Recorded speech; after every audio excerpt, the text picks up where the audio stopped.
I'm Zach, and my world imploded when I walked in on my wife Sherry with another man in our kitchen. She didn't see me recording every vile moment. Betrayal burned in my veins as I watched her smile at him. A smile she never showed me. I couldn't let it go. I plotted my revenge with meticulous precision. I exposed her deceit, destroying her business and reputation. She begged for mercy, but I had none left to give. This is my tale of betrayal turned vengeance, a relentless pursuit to make her pay for shattering our life. I was now 50 years old and back in college. It was a big change for me. I never thought I would end up here, but life can surprise you. It can throw you around in ways you don't expect. I had a stable job in middle management. I worked for the same company for nearly 30 years, but then the economy crashed, and my company had to downsize. In just 18 months, we cut our staff by 60%. Suddenly, there were too many older managers like me. I knew I would lose my job, but I didn't tell Sherry. I didn't want her to worry. Sherry had her own troubles. She owned a small real estate business. She did well when the market was good, but the last few years had been tough. She managed to sell one house every 2 months, which was better than many of her competitors. So when I lost my job, it didn't shock me. The money I received when I left was not great, but it was more than I expected. On my last day, I stayed until noon to say goodbye to my coworkers. After a while, I couldn't handle any more handshakes or hugs. Even though I was out of work, we were okay financially. Our house was paid off, and so were 2 of our cars. I also had a motorcycle, and Sherry owned a sailboat. She loved sailing, but I got really nauseous once we were too far from the shore, so I didn't join her much. Her friend Barb often went with her to enjoy the boat.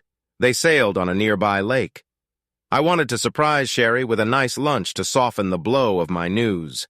She had 3 showings that day, her best in months. The night before, she was full of hope. "Things are getting better, babe," she said with a smile. I tried to find her, but didn't see her at the first house I visited. I did find her car at a fancy property, a big house with a gym, a huge kitchen, and an Olympic-sized swimming pool. If she sold it, her commission would be very nice. Sherry would turn off her phone when with clients, so I didn't call her. I opened the door slowly so I wouldn't disturb her. I just wanted to catch her eye and wave from outside. We had done this before. I found them in the kitchen. A man was leaning against the counter, his pants down. Sherry, my Sherry, was kneeling down in front of him. The man said, "Wow, this feels amazing. How did you learn to do this?" Sherry pulled away and smiled at him. "Lots of practice. Are you still unsure about this house?" That was odd. She never used to practice with me. She said she didn't like it. The man then put his hand on her head, guiding her back down. "I think my wife will really like this house." She paused before going back to him. "Just think, if you buy this place every time you see your wife at this counter, you'll smile. Maybe you can get her to do the same thing." He replied, "Wow, that would be something," as she returned to him. I was shocked. I stood there frozen for a moment, then took my phone out to record. I got enough video and caught their conversation. Then my anger erupted. They still hadn't seen me, so I moved closer. Sherry wouldn't be able to see me over the counter. I grabbed the man's collar and pulled him over the counter, hitting him hard in the ear. He fell to the ground, blood spilling out. "What the hell?" he yelled as he fell. He protected himself, so I kicked him in the stomach and ribs a few times before he rolled over. I kicked him a bit more. He'd have some serious bruises. Sherry finally noticed me. It was clear she was caught off guard, and her reaction was one of pure shock. I stopped kicking him and took a few more pictures before moving around the counter. Her eyes were wide with fear. "Run!" I yelled in anger. She fled, leaving her blouse undone. A second later, I heard her car peel out from the driveway. The man was still down, moaning in pain as I leaned over him. He begged me not to hit him again. I reached into his pocket and took his wallet, pulling out his ID. "I'll return this after I make a copy. I need to know where to find you for court." He continued to plead. "Please, I'll lose my family." I've heard stories about this. I couldn't believe it at first, but I didn't think it would happen to me. "Please." I made him give me a list of his friends, warning him that if he lied, I would share the pictures with their wives. After that day, I never spoke to Sherry again, except in court. She sent me a long letter that I ignored for almost a year. When I finally read it, she said she was sorry and didn't mean to hurt me. She did it to save her business. I didn't want to hear more, so I threw the letter away.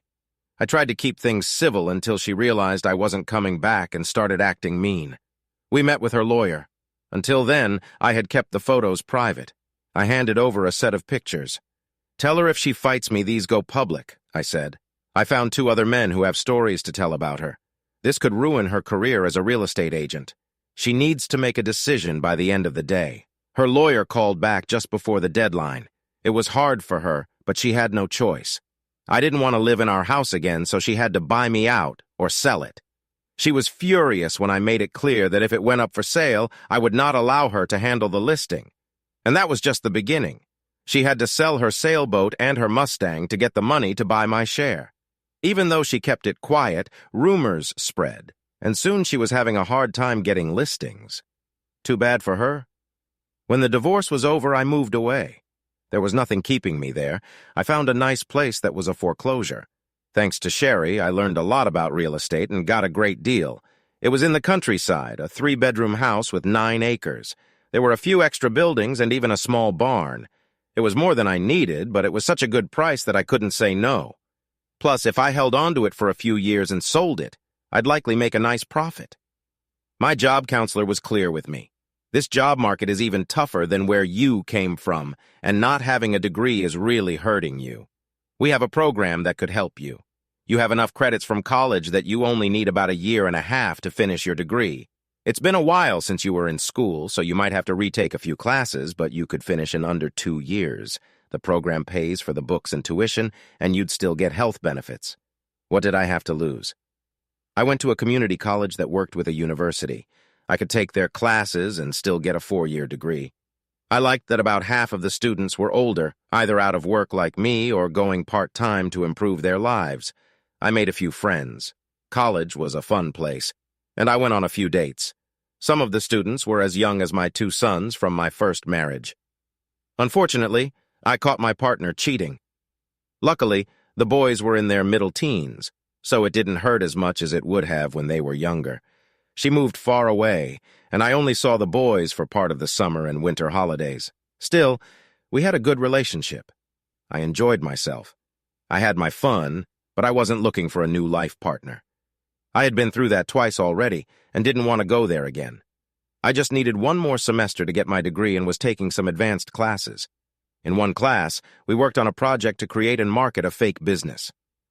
Our teacher paired us up with people who had very different backgrounds to boost creativity.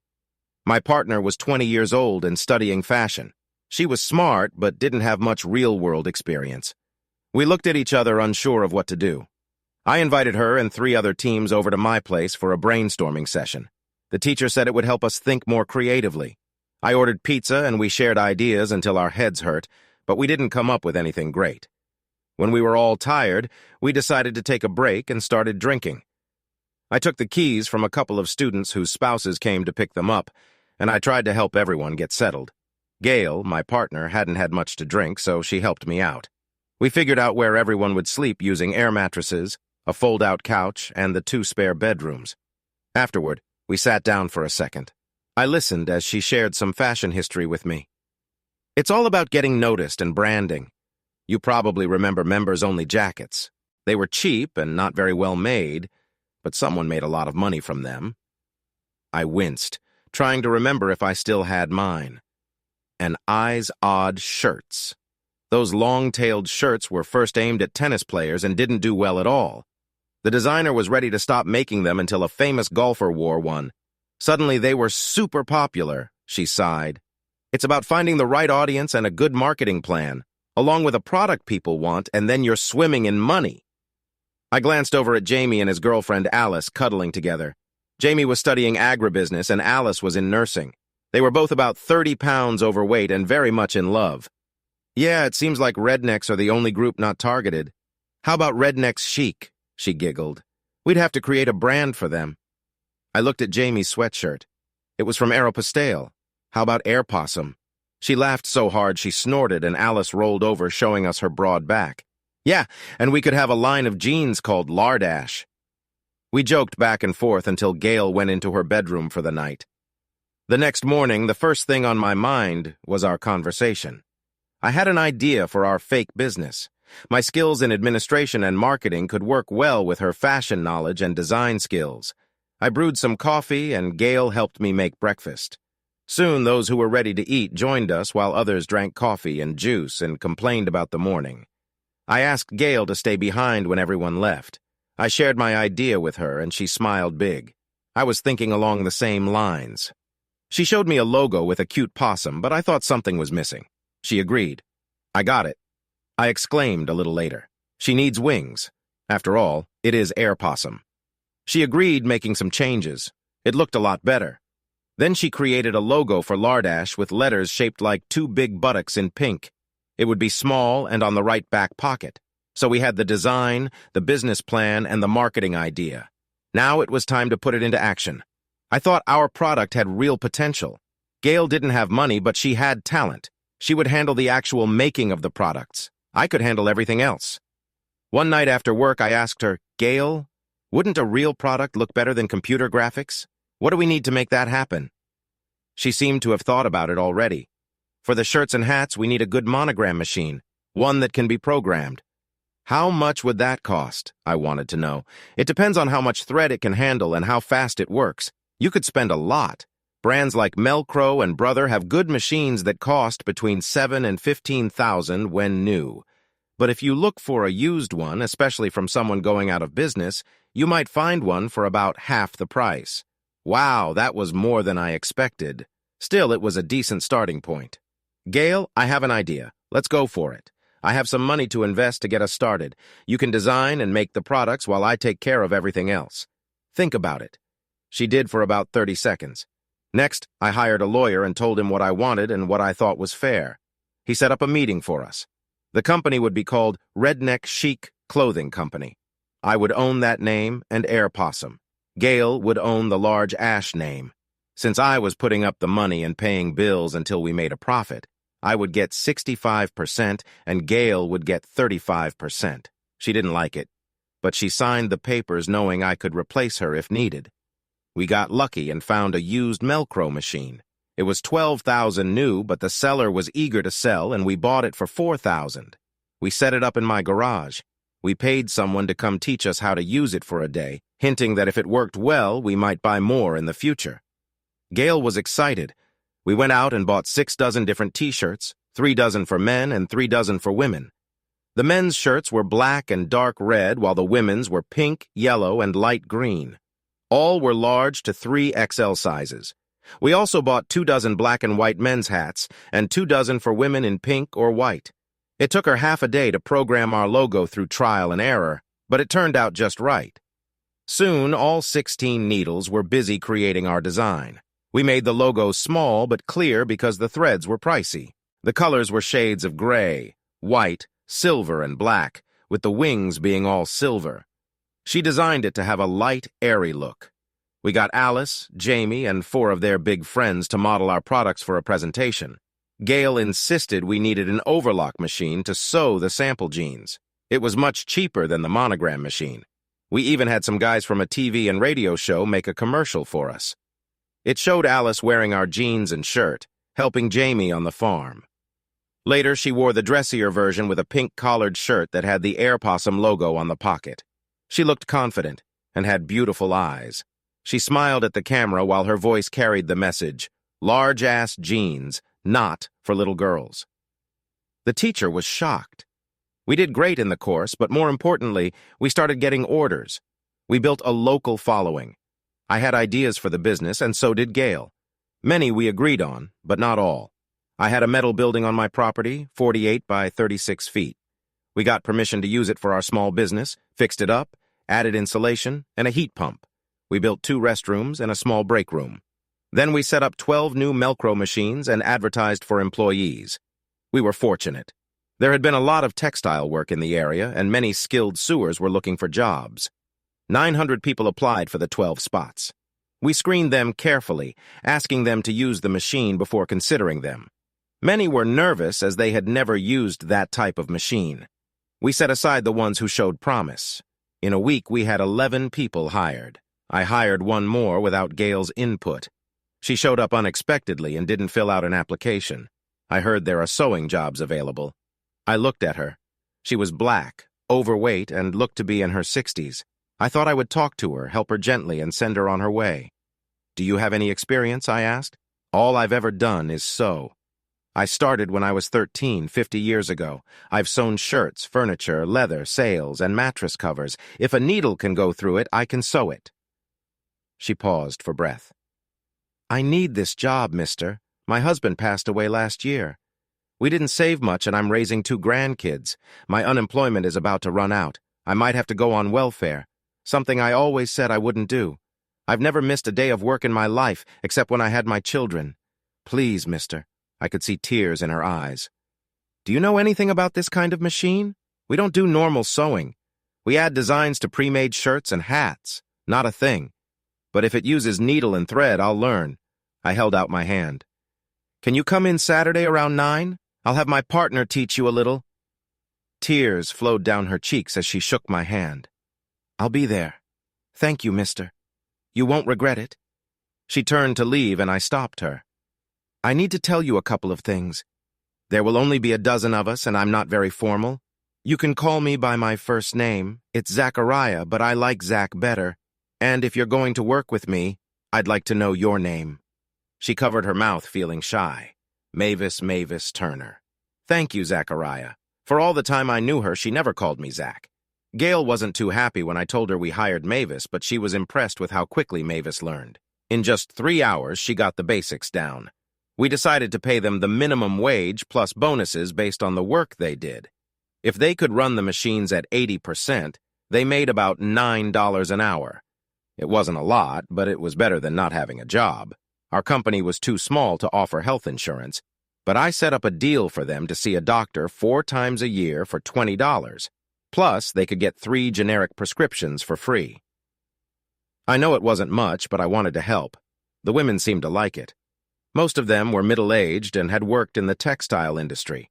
Mavis became the unofficial manager, acting like a friendly grandmother and cheering everyone on. The first thing I had each worker do was make a shirt in all 5 colors with their names on it. That became our uniform. Monday was red, Tuesday was blue, and so on. They liked it and wore the shirts proudly in the community. They voted to work 9 hours a day from Monday to Thursday and 4 hours on Friday. If we fell behind, which happened often, they could work all day Friday, but never on Saturday. Most took the extra hours unless they had family plans. Everyone got a birthday party and could take a paid day off or choose to get extra pay instead. We also got them nice gifts. Mavis received a 19-inch flat-screen TV with a Blu-ray player and a free year of Netflix. She cried for an hour before she finally took it home. Gail complained a bit. Money was starting to cloud her judgment. We continued like this for a year. We added a new shift with college kids working 4 hours a night, 5 days a week, including Saturdays. Even then, we still couldn't keep up. We turned the spare bedrooms into offices. Finally, I walked into Gail's office and flopped onto her couch. "I'm worn out. We need to grow and find a bigger place." I plan to spend next week looking for a larger facility. She pushed her glasses up on her nose. "How big?" she asked, trying to hide her excitement.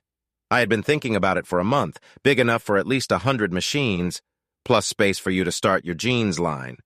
We might need 2 buildings. She jumped over the desk and hugged me, scattering papers everywhere. She was never neat.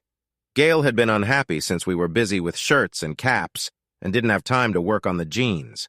It was time to change that. We found a nice building with a good rate. We planned to bring in the new machines in groups of 20 and get them running, hoping to finish within a year. There was a smaller building nearby within walking distance.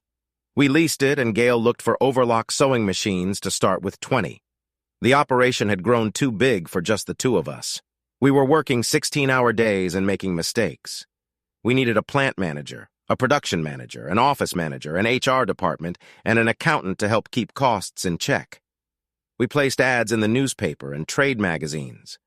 Our original group heard about the expansion and got worried. They liked the informal setting and didn't want anything to change. I didn't want that either. I trusted them and wanted to keep them as our main team. We held a meeting. First, we're not moving you. You might do different tasks, but your jobs are safe. I'll be at my home office half the time, so you'll still see me. We need a manager, And I'm happy to announce that Mrs. Mavis Turner will take over daily operations starting Monday. There were cheers and claps. Mavis was smart and solved many problems on the floor before they reached me or Gail. She was a natural leader. At first, she was surprised anyone believed in her that much. With a little encouragement, and when I doubled her pay, she agreed to take the job. I also gave everyone a bonus check, which was 2 weeks' pay as a thank you. Gail complained, saying I was being too generous and setting high expectations. I'm investing in our future. You can't put a price on loyalty. Of the original 12, 10 still work with us. One had to leave when her husband got sick and the other just didn't fit in. Every woman could handle things on her own and still produce great work. How many employers trust their workers like that? You get what you give, Gail. Get it? What you give? Well, I thought it was funny. She didn't smile. We finally got a big break thanks to Mavis. Her great-nephew was a race car driver and had just moved up to a higher racing series, kind of like moving from beginner to advanced in baseball. There weren't many black drivers in that world. One day, Mavis came to me all excited. "Zachariah, my nephew was visiting. Can I have Friday off?" She had never asked for time off before, so I said yes. I might bring him here. The girls have never met a real race car driver. I perked up. What's more connected to racing than the local culture? Nothing. I saw a huge opportunity. I'll give you the day off with pay if you bring him by for lunch. I'll buy lunch for everyone if I can speak to him for a little while. That made her happy. I went back to my office and did some research. He was an excellent driver with a great record, both on and off the track. Married, he had 1 child. I was happy to see that his wife was a little on the heavier side. Mavis brought him in full of joy. He was friendly and had everyone laughing. He took pictures with fans while enjoying his lunch. He made quite a few fans that day. Finally, I got some time alone with him in my office. "How did you start racing?" My dad was a mechanic who fixed cars and raced on dirt tracks. He was pretty good at driving, but he liked working on the cars more. I began racing go-karts when I was 10. By 15, I was driving small cars on dirt tracks. I don't mean to brag, but I was good. I moved up to the ARCA series, and this season I'll race in the Busch series with the top drivers. That was an impressive story. How do you think you'll do? If the sponsorship works out, I should do well. Right now, we're on a tight budget. I leaned back and smiled. Okay, let's get to the point. My company is in a similar situation to yours. We're doing well, but still growing. Send me some numbers for how much it would cost us to put a possum logo on your car. In the meantime, how about doing some ads for us? You and your wife will pay you fairly for being our endorsers. If your sponsorship comes through, we can add it to the contract. Think it over, talk to your people, and let me know. Either way, good luck this season. I knew I was in deep and feeling a bit lost. We had grown too fast. I went to visit my old professor, the one who first guided me. He was glad to see me and invited me to speak in one of his classes so he could share my success story. It was a bit embarrassing. Afterward, we had coffee, and I told him why I was there. "Are you really retiring after this semester?" "Yes, I will miss it, but I believe I've done enough. I'll retire and look for something else to do, maybe some consulting work." I smiled at him. "No, you won't. You'll be too busy with your new job as vice president in charge of development at Redneck Shake Clothing Company." He sat there, surprised with his coffee halfway to his lips. "Is that true?" "Absolutely. I need your help with your connections in education and business. You're perfect for this role. Please form a team quickly. We can discuss salary later, but I'm sure my wife and I can make it worthwhile." I had already talked to my wife, Gail, and she was supportive. She was so busy with setting up the jean factory that she would agree to almost anything. We got lucky with a few employees. My oldest son had just lost his job, and he was trained as an accountant. I offered him the job of controller, and he was eager to accept. Soon he came by with his new wife, who was 4 months pregnant. They hadn't told me. She needed a job, so I hired her as my personal assistant. I even leased a house for them for a year for my own funds as a signing bonus. I hoped that by then they could buy it. Gail brought her aunt to meet me. She was a very attractive woman. At 46, she looked more like 36 with long black hair and dark eyes. She was tall and clearly worked out. The best way to describe her was fit. She was dressed nicely, but it showed off her shape. I realized Gail was still speaking and tuned back in, even though she is my aunt. I nodded and Gail smiled. It seemed I had just hired her as the office manager. "You won't regret it," she said, shaking my hand. I hoped that was true. Even if she wasn't the best worker, at least she was nice to look at. I know that's not right. But oh well. Before she left, I glanced at her resume. Her name was Amaryllis, which was a flower name. She preferred to be called Amy. She had strong skills. Next, my youngest son joined us. He had a degree in materials management and warehousing. We didn't need a warehouse yet since we shipped products as soon as they were ready, but we knew we were growing. We held a meeting with my team. Gail, Amy, Ralph, my old professor, Barry, our lawyer, Greg, my oldest son, and Jerry, my youngest. This was the team that would help us grow nationwide. We had a lot to cover and needed to set up a chain of command. We decided I would be the CEO. Gail would be vice president in charge of the jeans division. Ralph would manage the t-shirt factory and more.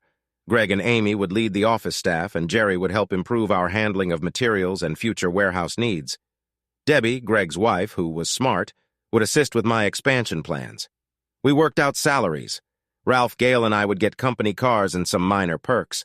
There wouldn't be ownership options, but there would be profit sharing.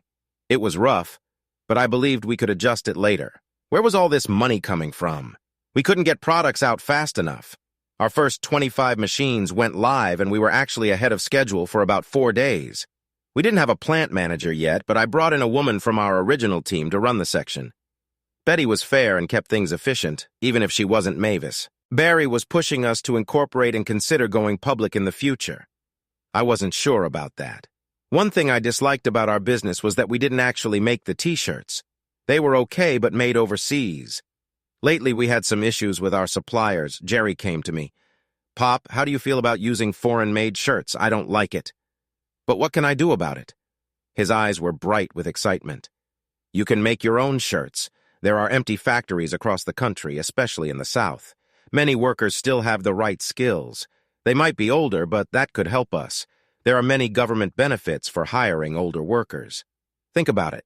I thought for about 30 seconds. "I bet you've already looked into everything. Get me a detailed cost report and we will vote on it." We checked the numbers. Making our own shirts would cost about 75 cents more each. Gail said no right away. Barry didn't like the idea, but both of my sons and Amy thought we should explore it. Ralph was unsure at first, but then agreed that we could market the shirts as made in America. Debbie had just had a baby, my first granddaughter, a month ago. I believed she would be the most beautiful girl ever. I had her picture on my desk. Debbie couldn't make the trip, so I took Jerry and Amy. Gail didn't want to go. She was too busy. I loved the area. It was country, but only 40 miles from the biggest city in the state. I felt sad to see rows of empty buildings that used to be busy factories. The unemployment rate was shocking. The local, state, and federal governments were giving money and benefits to attract businesses. We had already visited 2 states, but this place stood out to me the most. We found a good-sized building that was just right. It had been a shirt factory in the 90s, and some old machines remained. They were outdated and would need replacing, but you could feel the history. We brought our findings back, and Gail fought against it strongly. We should focus on what we do best. You know, we could almost double our profits if we move the operation to China. We need to think about that. I was upset. It's not just about money. This company will not leave the country. It's about pride. That made her angry, but since I owned 65%, there was not much she could do. During dinner with his family, Jerry mentioned another point I hadn't considered. Even though we make the shirts here, the fabric will still come from China. I hadn't thought about that. You can't just say that without a solution. What do you have? He smiled. I have a fabric plant ready to help. They will make the shirts completely in America. They will need to hire an extra 120 people over a year if we give them a 2-year contract that can be renewed. It's only 40 miles from the sewing plant, so transport costs will be low. The downside is it will increase the cost by 50 cents per shirt to make them. Can we handle that and still make a profit? I had to think. Together with the sewing plant, the cost would go up to $1.25 more than just buying the shirts. I talked to Ralph and Amy, and they thought it was possible. We can raise the price if we have to. Let's see if people will pay for it. You're established now, and it will be a higher quality product. Gail objected again. She was buying all her denim from Malaysia for much less than it would cost here. Her expected profits were impressive. We were starting to disagree on almost everything. I looked closely at her. She was almost 24 now. She wore fancy clothes, expensive jewelry, and used a top stylist for her hair and makeup. She looked pretty but didn't seem like the same person. Looking more closely, I suspected she had changed her body. Her company car was a Lexus. Based on our estimates, she was worth about $2 million now. Money had truly changed her view. Since Debbie did many errands for me, I had given her my company SUV and drove my truck to work. Ralph had picked the same model SUV, saying we could get a better deal if we bought two.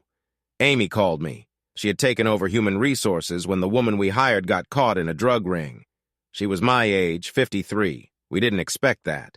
Amy was the right choice with the right training and degrees. She had her hands full. Between the sewing plant, the jeans plant, and the monogramming operations, we now had 225 hourly workers and 40 salaried employees. It was time to get a health plan. She wanted me to come to the sewing plant. She had been there for 6 weeks, staffing the place and interviewing people for salary positions. They were set to make their first shirts the next week. They were still only half full, but she was working hard. I arrived on Friday, ready to spend the weekend going over progress with Amy and watching things work on Monday. She picked me up from the airport, hugged me tightly, and smiled widely. It felt nice. I sat quietly as she drove. It had been 4 years since Sherry and I separated and 3 years since we started the company. I hadn't gone out with anyone in almost 2 years and hadn't been intimate even longer. I just never found the time. I looked at Amy and realized I needed to change that. She caught me looking and laughed. "What are you doing?" I knew I was blushing. I figured I should be honest, just enjoying the view. She smiled bigger and took a deep breath, making her shirt stretch. "Good. Some of us thought you were gay." "What?" She laughed again as we pulled into the parking lot. It was filled with cars and tents were set up all over the grounds. "What's happening here? You'll see. Come with me." She took my hand and led me to the tent. I could see the area filled with people of all ages, kids running around and food cooking in the back. Now I understood why she got me an afternoon flight. She picked up the microphone and called everyone over. "Ladies and gentlemen, come here. Welcome to our first company picnic. I want you all to meet the man who made this happen. Everyone, this is Zach Bivens, the founder and CEO of Redneck Sheet Clothing Company, your boss." Looking around, I saw my sons, Ralph, Barry, and everyone else in my family except for Gail. Everyone was clapping, and I felt really honored. I didn't give a speech. Instead, I made sure to talk to every employee and their families, thanking them for working with us. There was a small ceremony when the oldest woman we hired, a 67-year-old grandmother of 9, handed me a shirt she had sewn. This was the very first shirt made at our factory. I took it home, had Mavis put my initials on it, framed it, and hung it on my office wall. Our company was growing quickly. Greg was managing our money and debts, and we were doing well. Mavis and the girls were busy designing new products. We were introducing collared shirts to replace the t-shirts. They also created a new logo with a larger possum with its tail going halfway down the shirt. We called it the long tail line, and it looked promising. We were also thinking about making jackets with an even bigger logo. Just for fun, Mavis made a stuffed toy possum, wings and all, for her 3-year-old granddaughter. I saw it one Friday afternoon when I took a rare half-day off. I stopped to chat with the girls and saw the toy on her desk. Mavis was a bit grumpy because she missed sewing as much, but she took pride in her work. Having turned 65 the month before, I asked her when she planned to retire. "When you kicked me out of here, I'm happier now than I've ever been. I'm thankful for the chance you've given me." She hugged me tight, and I felt a rush of emotion. "Well, if that's the case, you'll probably outlast me." I loved the stuffed toy. I asked Mavis to make one for my new granddaughter. It became her favorite toy, and she slept with it until she was 5, then put it on a shelf and refused to part with it. Mavis made another one for me, which I kept on my desk at work. I looked at it often for about a year until an idea began to take shape. There were hardly any companies making stuffed animals in the U.S. anymore. Most were made in China or Malaysia. I brought it up with Jerry, and a month later he returned with a plan. There was a small building near our shirt factory, and he had found used machines at a good price. I told him to go for it. It took 5 months to get everything ready, and we started with 14 employees. The old machines weren't fast, but they made very good products. Gail was upset, thinking it was a waste of money. Our jeans were selling well, and she was working at full capacity with 2 shifts, adding equipment and workers until she ran out of space. To keep things calm, I had Barry set it up so that the stuffed animal plant was only mine and would operate under the Redneck Chic name. That seemed to calm Gail down. Since Mavis designed the stuffed toys, I gave her a quarter for every toy sold. The checks she got every few months were almost as much as her salary. I hardly saw Gail now except during meetings. She had her office at the jean plant and spent most of her days there. Greg told me she had a new boyfriend and it looked serious. He didn't think much of him. We made a deal with Will Turner and his wife to promote our company. His racing career was going well as he had won 2 races so far. I really liked her. She was friendly, but a little unsure at first. "Are you sure a black couple is a good match for your redneck marketing?" I laughed and replied, "You've never met a black redneck? Racing is for everyone, and everyone loves a winner. You're perfect. The wife of a race car driver and plus size, which is our target market." We sent her several pairs of jeans and some shirts and caps. She called back the next week. "I love them. They fit well, are made in America, and are good quality. What do you want me to do?" She and Alice, our original model, became our spokesmodels. Will took some shirts and hats to the racetrack and gave them away to his friends after taking care of his crew. He helped launch our long tail line, appearing in ads in racing magazines, often with his wife. Alice appeared in farm magazines and also in Good Housekeeping, sometimes with Mary Will's wife. Sales dipped a bit when we switched to all American-made products and raised the price by $2 per shirt. I went online, including YouTube and our website, to explain the price change. We showed photos of our factories and I apologized for raising the price, explaining why. I said something that really resonated with people. How much is your country worth to you? Sales picked back up and continued to grow. The stuffed possums became very popular. I invited Amy, Will, Mary, Alice, and Debbie to visit the animal factory, as it was called. Will had a commercial driver's license, so we rented a small truck and filled it with stuffed possums. We visited the sewing and fabric factories, giving each worker a toy. Then we loaded the truck again and went to local hospitals, giving each sick child a toy. It went so well that we had 2 truckloads delivered and had volunteers from our factories take them to hospitals in their areas. We usually kept a low profile, but ESPN was doing segments on rising stars, and they caught Will giving away the toys and signing autographs at a hospital. They called him the Possum Fairy. The other drivers teased him a lot about it. One driver even put a little possum on his dashboard. Everyone could see it every time the dashboard camera was on. You wouldn't believe how much money it costs to sponsor even a small part of a Busch Series car. It took us a long time to decide to do it, but it really paid off. They painted the possum on his car's hood. This made him very popular with kids. He always had some stuffed animals to give to fans, both young and old. The stuffed animals became very popular. The little factory couldn't keep up, so we bought more machines and doubled how many we made. Our company was growing too fast again.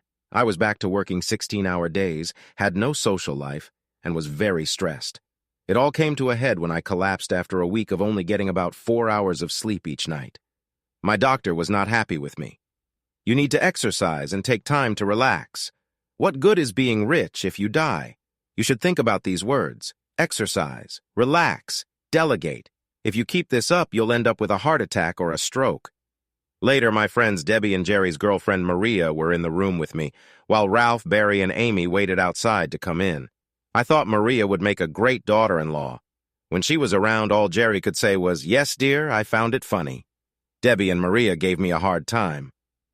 Debbie said I needed to stay alive long enough to meet my grandson, who would be born in 6.5 months. Maria whispered that he wouldn't be the only new arrival in the next 7 months and showed me her ring. "You have a lot to live for, old man," she said. They talked it over and decided I needed a wife. "Someone who'll keep you alive long enough to annoy you," they said with a laugh. Amy peeked in, so they left the room. Ralph and Barry joked with me about not taking it easy and told me I could only work half days after taking 2 weeks off from work. What surprised me was how Amy acted. She cried on me. "You're being foolish. Think about how many people need you. I had to stop the shirt factory's managers from coming up here. I kept most of the locals from crowding the waiting room. Mavis is out there and won't go home until she sees you. You don't know how much you mean to these people. If she was trying to make me feel guilty, she succeeded." Mavis hugged me tightly, crying. I had to promise on my grandkids' lives that I would take care of myself. Amy put a note on all the bulletin boards asking everyone to stop sending flowers. My room was full and I was sending the extra flowers to the children's ward. They kept me 3 days. When I went back to the office after getting out, production stopped right away. I don't think I've ever been hugged so much, especially since 80% of our workers were women. Amy didn't think I could take care of myself. She and Mavis made a plan. I would work until lunchtime, then go home to rest. Mavis would stop by every hour to make sure I wasn't working. Amy started joining me for lunch, saying it was to make sure I ate something healthy. Everyone knew I loved my double Whoppers. I could sneak one in every week or so if they weren't watching too closely. I actually started to enjoy our lunches together. Sometimes we ate with the women from our shop, but usually it was just the two of us at the kitchen table. I even began to like salads. Even though we had worked together a long time, we never really knew each other well. I shared stories about my past marriages and how both ended because of cheating. I was surprised by her reaction. I really hate cheaters. I was married once, and I still remember how sad I was when I found out he cheated. When I caught him cheating a second time, that was it. I cried for days, but it didn't seem to bother him. My cousin told me his third marriage just ended because he cheated again. I'm glad I'm rid of him. She had divorced him 6 years before. I asked if she was seeing anyone now, and she laughed. I don't have time for anyone. My boss is so demanding. If he didn't pay me so well, I would have left a long time ago. She said it with a smile, so I knew she was joking. Why don't you have a relationship? I asked her. I don't have time for that. Someone has to keep things going. I laughed. Besides, I'm getting choosy as I get older. I thought I'd never marry again, but now I'm starting to think maybe I would. Just because I failed the first 2 times doesn't mean there aren't good women out there. Eventually, I have to get it right. She looked at me in a different way. Before I could understand it, she changed the topic. Gail is thinking about moving the clothing factory to China again. I think she wants to take advantage of how things have changed for you. She spends more time at the main office now, and I know she has lunch with Barry once a week. There's not much she can do since she's only a part owner. She's engaged now, and I don't like him much. I shrugged. Why would she want to move? Is the money really that important? She must have a few million by now. She feels frustrated, Zach. Remember, she wanted to be a fashion designer, but for the past few years, she has had to focus on being a business owner, and that comes first. Plus, she has always felt a bit bitter about you not sharing the load when you started the business. I was taken aback. When I asked Barry to help me set up the business, he thought 25% was fair. I came up with the idea, the name, and provided all the money. Sure, she helped, but I did most of the hard work. Giving her 35% was already generous. She was supposed to handle the designs, but she hasn't done much. Maybe it's time to end things. Amy looked surprised after all. Gail was her niece. I don't think that's a good idea. She really needs your guidance. Honestly, I don't think she would succeed without you. I made a noise of agreement. I'm just thinking out loud, but tell her this. No business of mine is going to China or anywhere else. We're making good money. 300 Americans rely on us for jobs. That doesn't even count the jobs of our suppliers. I'll tell her, but if she pushes, you need to do what's best for the company. I trust you to make the right call. She was holding my hand, and I was surprised by how nice it felt. Then she realized it and let go, moving back a little. We promoted Jerry to help with day-to-day tasks. Ralph took on some of my responsibilities. Since I was working half days and couldn't keep Debbie busy, she became Ralph's assistant. I sensed something was wrong when Greg called me and asked to meet for lunch on Sunday. Maria and Debbie were both heavily pregnant. Debbie was 7.5 months along and Maria was 5.5 months along. The Bivens family was really growing. Maria had also started working with us. She was great with our Hispanic workers. She managed 25 workers and her team always performed better than the others, which made her proud. The lunch was serious. I held off for as long as I could. Okay, what's going on? You all look like someone just ran over your dog. Someone needs to speak up. The girls stood up and left, leaving me alone with the boys. They hesitated before finally sharing what was on their minds. Dad, Mom is in a bad place. She lost her job and found out her new husband is cheating. She's struggling out of money and her house is in trouble. Can we help her? I looked at them, not liking what I was thinking. What do you mean by help? Greg spoke up. Jerry and I found her a nice little apartment in a good building. We'll pay for the first year and cover utilities. Jerry is adding her to his phone plan. He paused for breath, and Jerry jumped in. She needs a job, Dad. Something to keep her busy and give her money. She needs to stand on her own in a year. I was not happy with where this was heading. I suppose you boys have a plan for her job. Let's hear it. Gail needs a new assistant. Her last one quit suddenly. She wouldn't even explain it to Amy. Everyone knows how difficult Gail can be. We thought since she's your ex-wife and our mother, she'll be a bit nicer. It works out for all of us. Plus, she'll be at the jean factory most of the time. You won't see her much except for weekly meetings. It would mean a lot to us. This wasn't great. I was over her. Heck, I'd married and divorced again since we were together, but I didn't want to dig up old wounds. Still, she was their mother and she did need help. They looked hopeful. Okay, I'll go along with this. As long as I don't have to be around her much, make sure she understands that. They both started smiling. You got it, Dad. You won't even know she's there. We'd see. The girls returned and hugged me. We knew you would agree. You're a good man, Papacita. Maria's huge smile made it easy to see why Jerry loved her. Debbie whispered in my ear, "Thank you, thank you, thank you." At one point, they wanted to move her in with us. We both know how that would end. Debbie never liked Rosalind much, and she never hid her feelings. This made me love her more. I told Amy about it at lunch on Tuesday. She didn't seem too happy. Are you sure about this? I don't think you need any extra stress right now. I'll manage. She is the mother of my children after all. I have to deal with her. Plus, I gave her to Gail. It's not like she'll be getting a free ride. She'll earn her money. Amy actually laughed. Gail was not happy about this. I had to use all my HR skills to get her to agree, but I talked to her yesterday and she seems calmer now. Rosalind arrived the next week and right away started complaining. Her apartment was too small. The commute was too long and she didn't like Gail. Other than that, things were perfect. Greg and Jerry had a little chat with her. We're doing our best here, Mom. If you don't like the apartment, you can move. But if you do, you're paying your own rent. We know Gail can be tough, but we hope you'll help her. If it bothers you too much, find a different job. We'll help you look. That quieted her down. She knew there weren't many jobs that paid as well, and the idea of paying her own bills didn't sound good. I saw her for the first time 2 weeks later at our weekly meeting. She had put on some weight. Her hair was shorter and a different color, but she still had those sharp blue eyes. She spoke first. "Zach, how are you?" "Oh, I'm just fine, Roz. How have you been?" I saw her eyes narrow. She had never liked me calling her Roz. She took a few deep breaths to calm down. "I've had better days. Thank you for your help. I know the boys appreciate it. So how's it feel to be a wealthy business owner? Things have turned out quite different from what we imagined years ago. I also never expected to have so many grandkids. I can't wait to see our grandsons." I smiled at that thought. Maybe she had changed after all.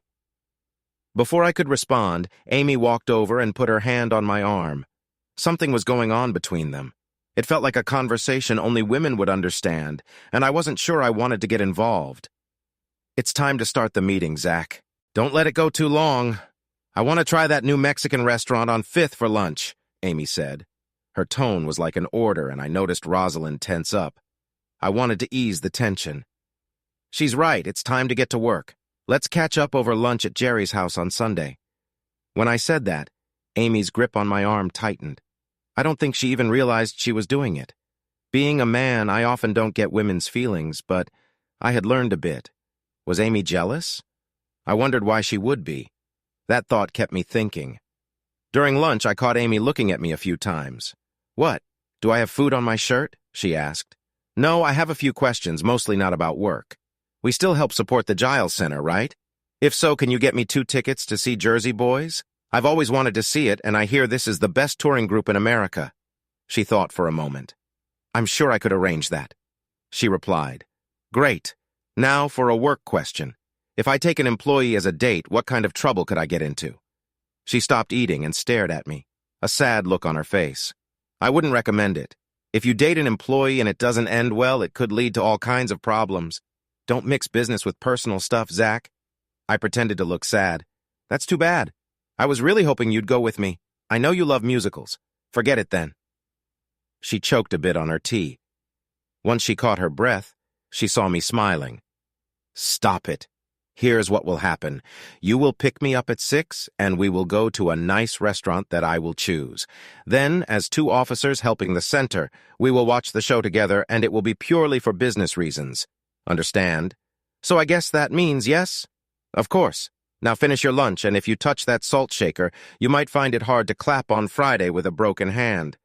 I sent her flowers that Friday morning, the card said in appreciation of a loyal employee. Just business, of course. Debbie found out about the flowers and was in my office within 45 minutes. So, Amy, flowers? You romantic guy? She teased. I tried to downplay it. Just a gesture of thanks. Don't make a big deal of it. Before I could say more, Maria rushed in. She looked at Debbie. Is it true? Debbie nodded. Then Maria turned to me with a smile. Hey, just so you know, don't try to contact her. She took a half-day vacation. So did I, and so did Maria. We're all going to a spa and shopping. You better appreciate this. I raised my hands in confusion. Wait a minute. This is getting Maria interrupted me. Give it up, Dad. I shouldn't tell you this, but she's had a crush on you for about a year. She nearly fell apart when you got sick. Men really don't see what's right in front of them. I've seen how you look at her when she doesn't notice. You want her just as much. Debbie jumped back in. Don't mess this up. If you do, lunch on Sunday will be icy cold. Whether you realize it or not, you need her and she needs you. We could use a new mother-in-law. The one we have now is not that great. I felt defeated. Anything else I should know? Maria glanced at her watch. Yeah, Greg and Jerry will be here in about 20 minutes to take you shopping. When was the last time you got a new suit? You need to look good, and no driving your truck. The limo will pick you up at 6. Good thing you're wealthy because this not date is going to cost you a lot. You're welcome. Raising parents is tough, isn't it, Deb? She tried to contain her laughter. Yes, but they can be cute at this age, right? Greg and Jerry caught the last part of the conversation, and laughter filled the room, except for me. I just smiled. Come on, Dad. Make it easy for all of us. Let's get you a suit that looks like it's from this decade. I sat in the back of the limo, feeling like a 15-year-old being taken to his first date by his mom. I was really out of practice. Usually confident, I felt nervous. I had never been to her house before and admired the neat lawn and pretty flower beds. It felt like her, orderly, lovely, and inviting. When she opened the door, I should have said something, but I just stared. She wore the perfect black dress, simple yet attractive. It hugged her shape nicely, making it clear she was a beautiful woman. Her hair was lovely, arranged neatly in a bun, looking stylish without being overly fancy. She let me feel awkward for a minute before saying, "For goodness sake, Zach, say something." Knowing it was best to be honest, I finally said, "You're so beautiful." She blushed and giggled. "Thank you. I'm glad my daughters-in-law's efforts paid off. I feel like a princess." I found my words again. They just got a better spot in the will. I'll say it again. You're beautiful. Now, princess, your carriage is waiting. She wrapped a black shawl around her shoulders and put her arm around me, and we headed out. We went to the new Thai restaurant by the center. Amy loved spicy food, and I did too, but my stomach wasn't always a fan. She ordered 2 sample platters, one spicy and one mild. She took little bites of food now and then, and as I wiped my forehead, I wondered how she could handle it. We were only a short walk from the place where the show was happening, and it was a warm evening, so we made our way there. I was getting used to her hand resting on my arm. The show was really great. We had some of the best seats available. Her hand stayed in mine for the entire performance. Thank you so much for tonight. I really enjoyed the show, I said. I did too, and I loved spending time with you. It's a shame it's over, she replied. Suddenly she stopped on the sidewalk. Over? Who said it was over? I plan to keep you out late. If you are very nice and lucky, I might even tuck you in, she said with a grin. I felt my face turn red, and she laughed. I loved that sound. She told the driver an address, and soon we arrived at a club that was perfect for our age group. A Beatles tribute band was playing, and they were quite good. They even wore matching suits and had the famous haircuts. Order us a picture of something like, please. I'll be right back, she said as she went to the restroom. When she returned 5 minutes later, her hair was down for the first time. I couldn't believe how long it was. We enjoyed our drinks and listened to the band. She was moving around in her seat. I wasn't good at dancing, but wanted to make her happy. Do you want to dance? I managed to start, but before I could finish, she pulled me onto the dance floor. For the first time, I understood what people meant by poetry and motion. Even though I felt silly, the slow dances were worth it. She fit perfectly against me. Her high heels made her just the right height. I knew I was excited, and I think she noticed. When I tried to apologize, she shushed me and moved a little closer. We took some breaks so I could catch my breath. She was nice and only wanted to dance the slow songs for a while. A friend of hers and her husband came by to say hello. I had seen them before. They were a nice couple who really knew how to dance. We asked them to join us, and I got them some drinks. Their names were Jerry and Sky. When the band started playing Twist and Shout, Amy felt restless. Sky said her ankle hurt and wanted to sit down. I called out to Jerry, "Hey, could you dance with Amy? I'm taking a break and Sky wants to sit this one out." Amy looked at me and I nodded. They jumped onto the dance floor right away. I watched her dance and felt glad she was having fun. They danced to a couple of fast songs before they returned. "Thank you. I appreciate it. Most guys I know get jealous if I dance with someone else," she said. "They're your friends."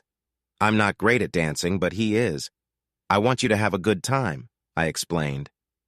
I paused for a moment, then added, "But if it were a stranger, I'd expect you to say no. If you're with me, you're with me. Got it?" She giggled in my ear. "I'm with you, honey. That could mean many things." When the club closed, we had coffee with Jerry and Sky, and I complimented their dancing. Sky smiled and gave me a card. They owned a dance studio, and before we left, we signed up for lessons. "I don't think you need lessons," I said in the car. "I taught part-time when I was younger. It won't hurt to refresh my skills. Plus, if you dance with the same partner, you both get better. It's good for fitness, too, much better than playing bowling," she said. I didn't mess up by trying to come in after I walked her to the door. I got several sweet kisses, which was enough for now. On Sunday, I faced a lot of questions before Roz showed up. The girls were full of excitement, while the guys just wanted to know if I had success. Their wives playfully hit them for their silly questions. When Rosland walked in and saw all the smiles, she asked, "What's going on? Why is everyone so happy?" Jerry laughed and said Pop went on his first date in over 2 years. It sounds like he had a really great time. Everyone knew it was a joke, but no one corrected him. For some reason, Rosland didn't find it funny. Her mood brought the energy down for a bit until their 2-year-old Ashley woke up from her nap. Debbie brought her in, and she was still holding her stuffed animal. Rosland commented on how cute it was and said it looked familiar. "That's our company logo, Mom," Jerry explained. "We make those toys at our factory. We sell them online and in stores that carry our clothes. We've sold a lot." She rolled her eyes and said, "Just what you need more money." Jerry was upset. The toy line meant a lot to him. "Mom, we've sold over 500,000 of them, making a profit of $1.50 each. This isn't part of Pop's other businesses. It's a charity. Every dollar after expenses goes to the Wounded Warrior Foundation to help disabled veterans have better lives. They fix homes for wheelchairs, help pay for service dogs, and provide counseling so they can live normally," he added. I wished he hadn't shared that with her. We didn't do it for attention. We did it because we wanted to help. Jerry's best friend lost both his legs in Afghanistan, and it deeply affected Jerry. He came to me for help, and we built ramps for his home. I realized helping meant more than profit to me. Bob graduated in accounting, and we hired him right away. He even manages the donations. I liked him, but he made me a bit nervous, not because he couldn't do things, but because he kept saying thank you. Rosalind felt a bit scolded and said she was sorry. All in all, it wasn't a bad afternoon, especially when I thought about something worse like going to the dentist. On Monday morning, I got an email saying what events I needed to attend for the company. It looked like my Fridays and Saturdays would be busy for a while. I still went home for lunch. I liked it and thought about making it a regular thing. Amy had lunch with me and Mavis, but she didn't bring up the weekend before. She did ask if I saw the email about getting more involved in the community. I told her I did, and I thought it was a great idea. Mavis was pretty sharp. When Amy kissed me goodbye and called me honey, Mavis's eyes got really wide. As soon as Amy closed her car door, Mavis was right on my case. "So you and Amy, it's about time. You're too good a guy to be alone. You need someone who cares about you, and she does." I put my hands up. "Hold on, we're just friends. No one is planning a wedding." She just stood there with her hands on her hips. "Sure, if you say so. But when this wedding that no one is talking about happens, I want to be on the groom's side." I looked at her while she walked back to the shop, smiling. Mavis told me she and the girls were working on something, but they would only share it when it was ready. She made sure Amy was with me at lunch on Friday. I knew something was brewing because they had been whispering and giggling for days. Mavis asked me to come into the shop after lunch. All the girls were grinning when we walked in.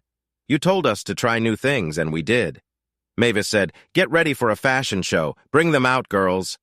The show featured mostly grandkids from 8 months to 6 years old. They were all wearing colorful clothes with our logo. I had thought about starting a children's line, but I never got around to it. Mavis beat me to it. I was really impressed.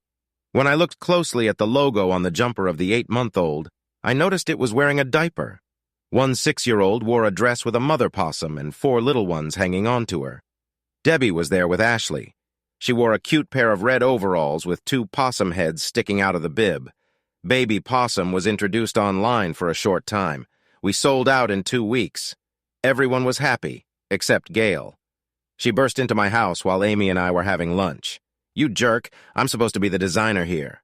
We sat there with our mouths open. I tried to talk calmly. "Nobody's trying to push you aside, Gail. Remember I asked you 2 years ago about a kid's line. You wanted to focus on your jeans. You got that running, so go ahead and design as much as you want." She complained a bit more and then stormed out. "We just looked at each other. She's losing it," Amy said. "Her husband spends money they don't have on silly things, and she doesn't know how to say no. He thinks she has millions, but he doesn't get that having money isn't the same as spending it. Plus, he convinced her not to get a prenup." I sat up straight, my feet hitting the floor. Is she crazy? There's a rule in our partnership agreement that if either of us gets married, our spouse has to sign a prenup to protect the business. What was she thinking? I knew Barry would be happy about this. Things moved along between Amy and me at a nice pace. We went to concerts, plays, sports events, anything that counted as a company function. I wondered how all the romantic movies she made me watch fit in that category, but I wisely kept quiet. During race season, we had access to the owner's box. I wasn't really into racing, but Amy loved it. Mary and Alice were almost always there, and Jamie loved racing too. They often helped hand out treats to the crowd, especially to kids. We had added kid-sized T-shirts, which were a big hit. Will was winning a lot and placing in the top 10 consistently. The main owner wanted to move up to NASCAR next year, and we were along for the ride. Will was likely to be Rookie of the Year if he kept up this pace. We had to add another building for more machines and expand the shirt factory, which meant our cloth supplier needed to grow too. Forbes magazine did a feature on us. We were on the cover. Jerry, Greg, Ralph, Amy, Debbie, Maria, Mavis, thanks to me. And of course, Gail were all there. The headline read, "Smiling for Miles, the Redneck Chic Clothing Company Story, a true American success story." As things got better between Amy and me, they grew worse between Gail and her new husband. I could see trouble ahead. We had traveled south as a family for the annual picnic at the shirt factory. The food was amazing with great meats and side dishes. The desserts were made by the employees. Most of the employees were women, and the competition was tough. Desserts were judged in different categories: cakes, pies, cookies, and a catch-all for anything else. First prize in each category was $100. Second place got $50, and third got $25. The overall winner received $250. The bragging rights were priceless. I knew better than to be a judge. We invited the local mayor and county leaders to help us judge, along with a few employees picked at random. We enjoyed games for the kids. Ashley was old enough to join in for the first time. Adults played horseshoes, badminton, and more. It took 3 hours during the festivities to judge the desserts. The winners were announced at the end of the event and prizes were given out. The grand prize went to a coconut cake made with fresh coconut. The woman in her 40s cried like a little girl. Their pictures were all over the local newspapers, alongside pictures of the politicians. Many photos showed local people having fun. There was one of Amy and me being silly. In the first photo, I had put a big piece of coconut cake into her mouth, making a mess with the icing on her face. In the second, she got back at me by giving me a big kiss and rubbing icing on my face, too. The photo named us as the main owner of the company and his wife. The kids thought it was funny. I got a surprise when we checked into our hotel. We went straight from the plane to the event, and at the front desk, they gave me and Amy key cards with the same room number. Before I could say anything, she thanked the clerk and pulled me away while the kids giggled. I got tired of waiting. If it were up to you, we'd still be sitting around. Now be quiet, and let's not mess this up. It had been a long time since we had fun together, as I said before. Amy tried to catch up for lost time all in one night. I was 55, and she got 2 rounds out of me. 3, if you count the one that happened at 6 in the morning. I was glad she made me take those dance classes. They helped me get in better shape. Both my ex-wife seemed dull compared to Amy. I had never had a woman give herself so fully to our time together. Now 50, she was still fit and lovely. She made me wait in the living room of our hotel suite while she changed. It felt like it took forever. She wore a see-through outfit and high heels. She spun around, enjoying how I stared at her, my mouth hanging open. "Do you like this on me?" By the time I could reply, she was on my lap. We kissed and touched for a few minutes before I pulled back. I can think of one thing that would look better. She looked puzzled for a moment before I laughed. "As good as it looks on you, it would look even better off you." She laughed too. "Well, I put it on, so it's fair you take it off." I like the sound of that. Her body was lovely, full and soft with a little sag because she was older. She blushed while I complimented her, nibbling here and there, making her feel excited. She tensed when I moved lower, holding onto my head. "You don't have to, you know." I kissed her hard before answering. "Oh yes, I do." That's when I found out she could enjoy herself many times. When she finally asked me to stop, I felt too excited to hold back. I slowly joined with her, feeling every nerve in my body. She sighed happily but made little sounds as I moved faster. In the end, she cried for me to stop, but also for me to go faster. I did both until I reached my peak. I fell onto her for a moment before shifting to the side and holding her close. We lay quietly until I felt her tears. "Are you okay? Did I hurt you?" She lightly tapped my chest. "Shut up, you silly, and let me feel happy." I kept quiet. We dozed off. I woke up with her spoon against me, her hand reaching back and touching me gently. "It wasn't fair, you know," she finally said. "What do you mean? You gotta have fun, and I didn't get my turn." I smiled in the dark. "I'm sorry. I had to take care of something urgent. If it makes you feel better, I promise to make it up to you later." She pushed me onto my back and got on top of me, guiding me in. When she settled down, she smiled. "I'll hold you to that." I let her set the pace until I couldn't wait any longer and pulled her hips down hard. She squeaked and pushed back. I reached my peak right after her and she fell onto me. I held her until she fell asleep. The next morning at 7, I woke up to her washing me with a warm cloth. When she saw I was awake, she tossed the cloth aside. "Good. You're awake. Now it's my turn to play." 20 minutes later, I felt like my head might burst. I lay there breathing hard while she laughed. She tried to get me up for a shower, but I held her for a bit until I could catch my breath. We took a shower together. We washed each other's backs, fronts, and everywhere else we could reach. With one arm wrapped around her waist, I found a special spot and made her feel amazing. She later told me it was the first time she ever felt that way. We made it to the dining room just in time for breakfast with the family. Debbie grinned and told Amy she looked great. Greg said I looked tired and couldn't have slept well last night. They all giggled and made fun of me while Amy just smiled. I surprised them by saying we would stay a few more days. I wanted to visit the toy factory and the cloth plant. Mostly I wanted to get Amy back in bed, and I'm proud to say I did. We didn't talk about what came next until we were on the plane home. I didn't beat around the bush. "So, how long do you think it will take for you to move your things out of your apartment?" She took my hand. "I want to spend a lot of time in your bed, but I'm not moving in right away. We need to get comfortable and make sure nothing will pull us apart. And just so you know, I'd love to live with you, but I believe in marriage. Does that scare you?" I held her hand tightly. "The only thing I'm afraid of is not being the one you want. I'd be happy with everything else." It must have been the right answer because she held my hand for the rest of the flight. I felt lost and lonely on the first night at home. After spending 4 nights with Amy, I would often wake up reaching for her only to remember she wasn't there. She also looked tired the next day. We had a hard time during lunch with Mavis. Mavis looked back and forth between us, then suddenly smiled. We were in the bedroom before she even closed the door. Later, as we cuddled, Amy said she would return with a suitcase later. "I just need some extra clothes in case I decide to stay over," she explained.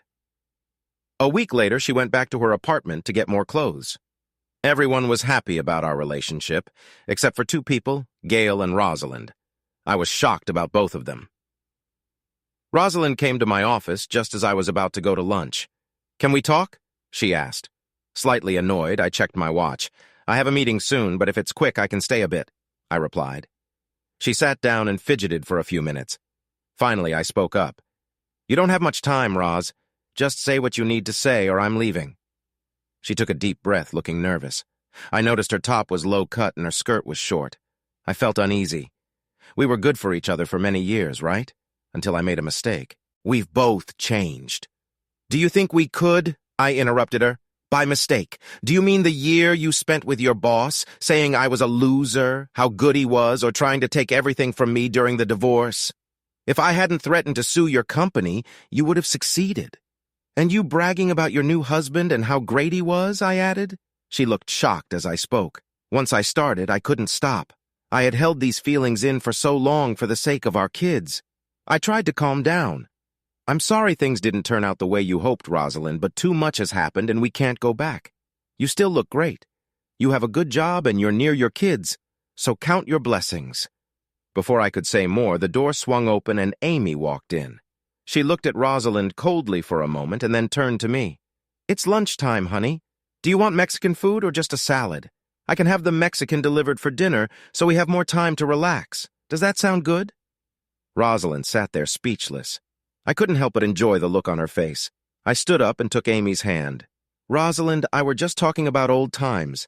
I was about to tell her how great my future looks, but that can wait. I'll see you Sunday." We left before she could say anything. Amy noticed my smile during lunch. "What? Everyone knows we're together? Your door barely shut before I knew she was in your office. She needs to understand that I don't share. If she thinks she does, she needs to find a new place to play. I protect what's mine." I grinned widely. "Am I yours then?" I asked. Her expression softened. "Yes, you are mine. You have been since I realized I loved you when you were in the hospital. Can you handle that? I'm not sure. You might be too good for me, but I'll try.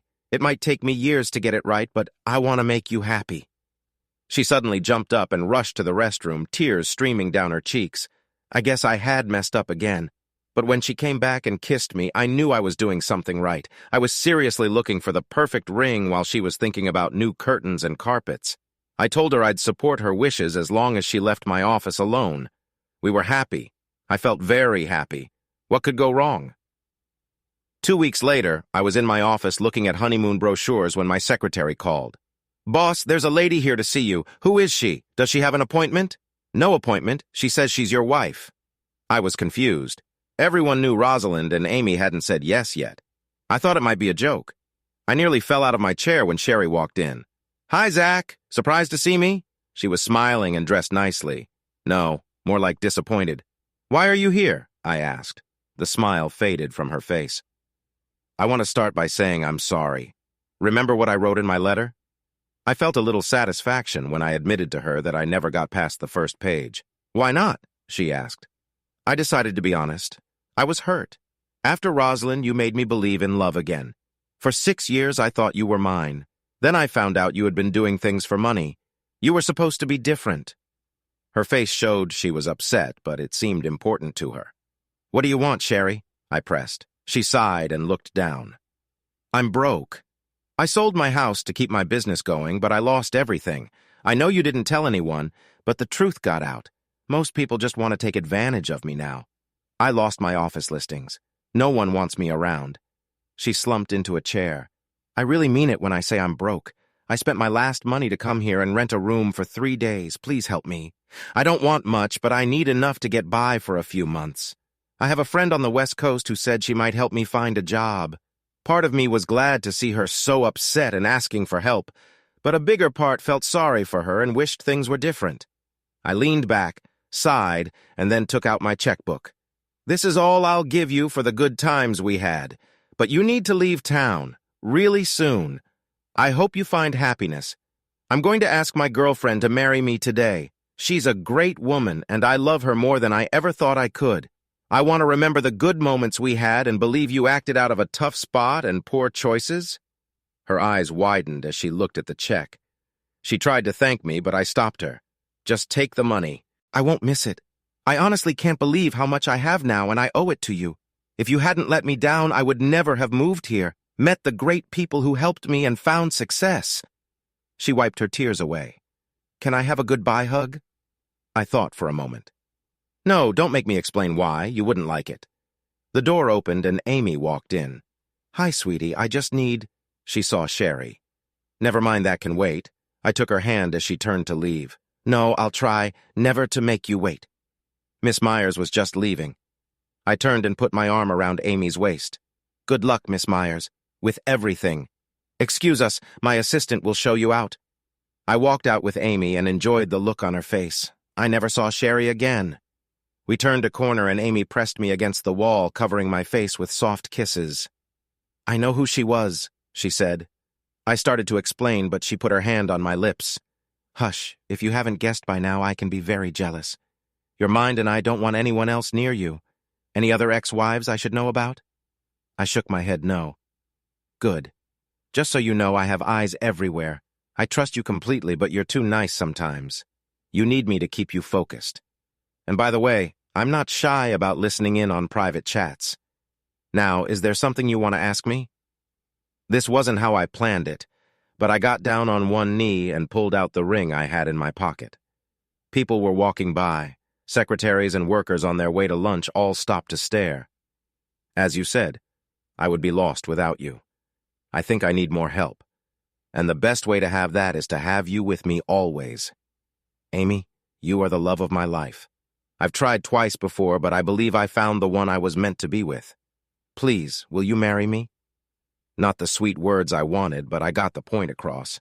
Everyone in the hall seemed to hold their breath as she knelt down to look at me. Yes, simple. Just the word I wanted to hear in my life. People applauded and cheered, but neither of us really cared. We stayed on the floor, kissing for what felt like 5 minutes. Finally, the kids came running down the hall. Maria and Debbie pulled Amy up and they hugged each other while spinning in circles. The boys just stood there grinning. Quit smiling and help an old man up, I told them. They pulled me to my feet and the girls hugged me while Amy hugged Jerry and Greg. It was all over in 40 minutes. Mavis called me an hour later.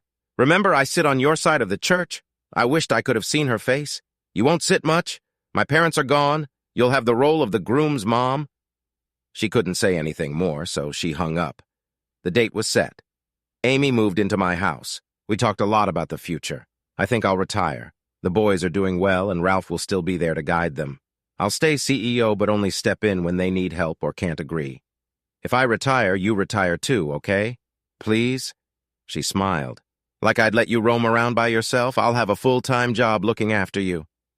Everyone was happy about the engagement except for Gail. She wasn't happy about anything lately. She finally put a stop to her husband's spending. She told him he needed to get a job if he wanted his own money. He hadn't worked since they married. He got very angry and left, taking every dollar he could from their accounts. Then he sued for divorce, asking for money and half of her company. Barry earned his keep. He brought up the partnership papers that excluded the business from shared property. It was a gray area, but he told him straight that it could drag on for years. He would have to pay his own fees unless he could find a lawyer to take his case for free. Barry had a good name and lawyers were cautious. In the end, Gail had to pay him $1.5 million to get him to go away. The problem was she didn't have that money. She came to our house and had lunch with Amy and me. I want out of the company. I want to keep the jean business and the brand. You can have the rest. Can we work something out? Amy and I talked about it. She said it wasn't her decision, but I reminded her that we were going to be partners and everything we decided would affect both of us. We talked to Barry, who had an outside company value the business. In the end, we split the company as she wanted. She got the jean company and kept the large dash label. I had to pay her $2 million in cash to buy out her share. Amy tried to convince her to stay with us, but she was set on leaving. I've learned a lot. It's time for me to move on and follow my own dreams. Once she signed the papers, she closed the factory and moved the business to China. The people in town were heartbroken. When I heard the news, I was really mad, but there was nothing I could do. The only choice I had was to buy the machines and start a new company with a different name. Amy created our new logo, Live in Large, with 2 big red L's on the pocket. We sent out messages and updated our website and YouTube to tell everyone about the change. We didn't talk badly about Gail or say where she went, but people found out anyway. Still, things went well for her for about 3 years. Then she sold her company to a Chinese group and opened her own design place in LA. Everyone at the company knew I liked new ideas and rewarded great designs. Maria brought me an idea. I connected her with Mavis, and something wonderful happened again. Maria had a bunch of nephews and cousins aged 10 to 16. She asked them why they didn't wear our clothes. "They're lame," one said. "They don't have any skulls or chains," another added. They called Amy and me to the design lab. Mavis, now 70, decided to retire at the end of the year. This would be her last project for the company. Maria had the kids model the new designs. We called it the Punk Possum line. It wasn't the cute logo everyone knew. The possum had black wings like a bat and red eyes. The wings looked like bones because they were outlined in silver. We began with hoodies and t-shirts, giving away the first ones to get our name out in the community. Then we got married, and I met her son for the first time. She had him late in life, and he had just finished college. Naturally, we brought him into the family business.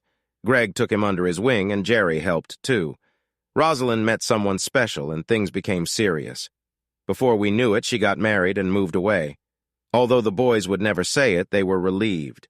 Our Sunday dinners turned into big celebrations. Amy and I didn't work much anymore, except for a board meeting once a month. For our honeymoon, we went on a world cruise. We enjoyed it so much we decided to go on a cruise every year, bringing the grandkids along to give their parents a much-needed break.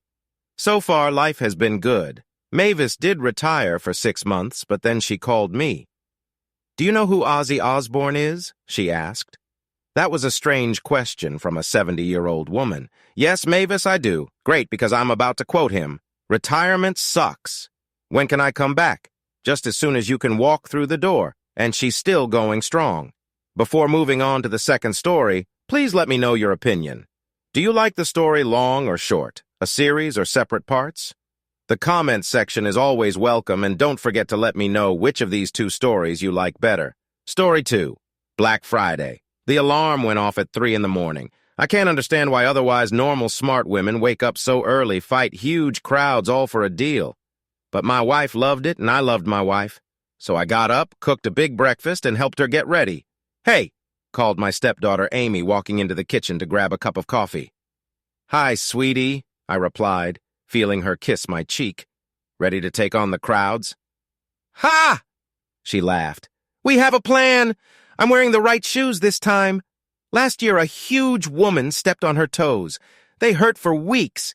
As a joke, I got her steel-toed shoes, and I was surprised when she liked them." "Morning, Dad," my other stepdaughter Jane cheerfully said as she walked in.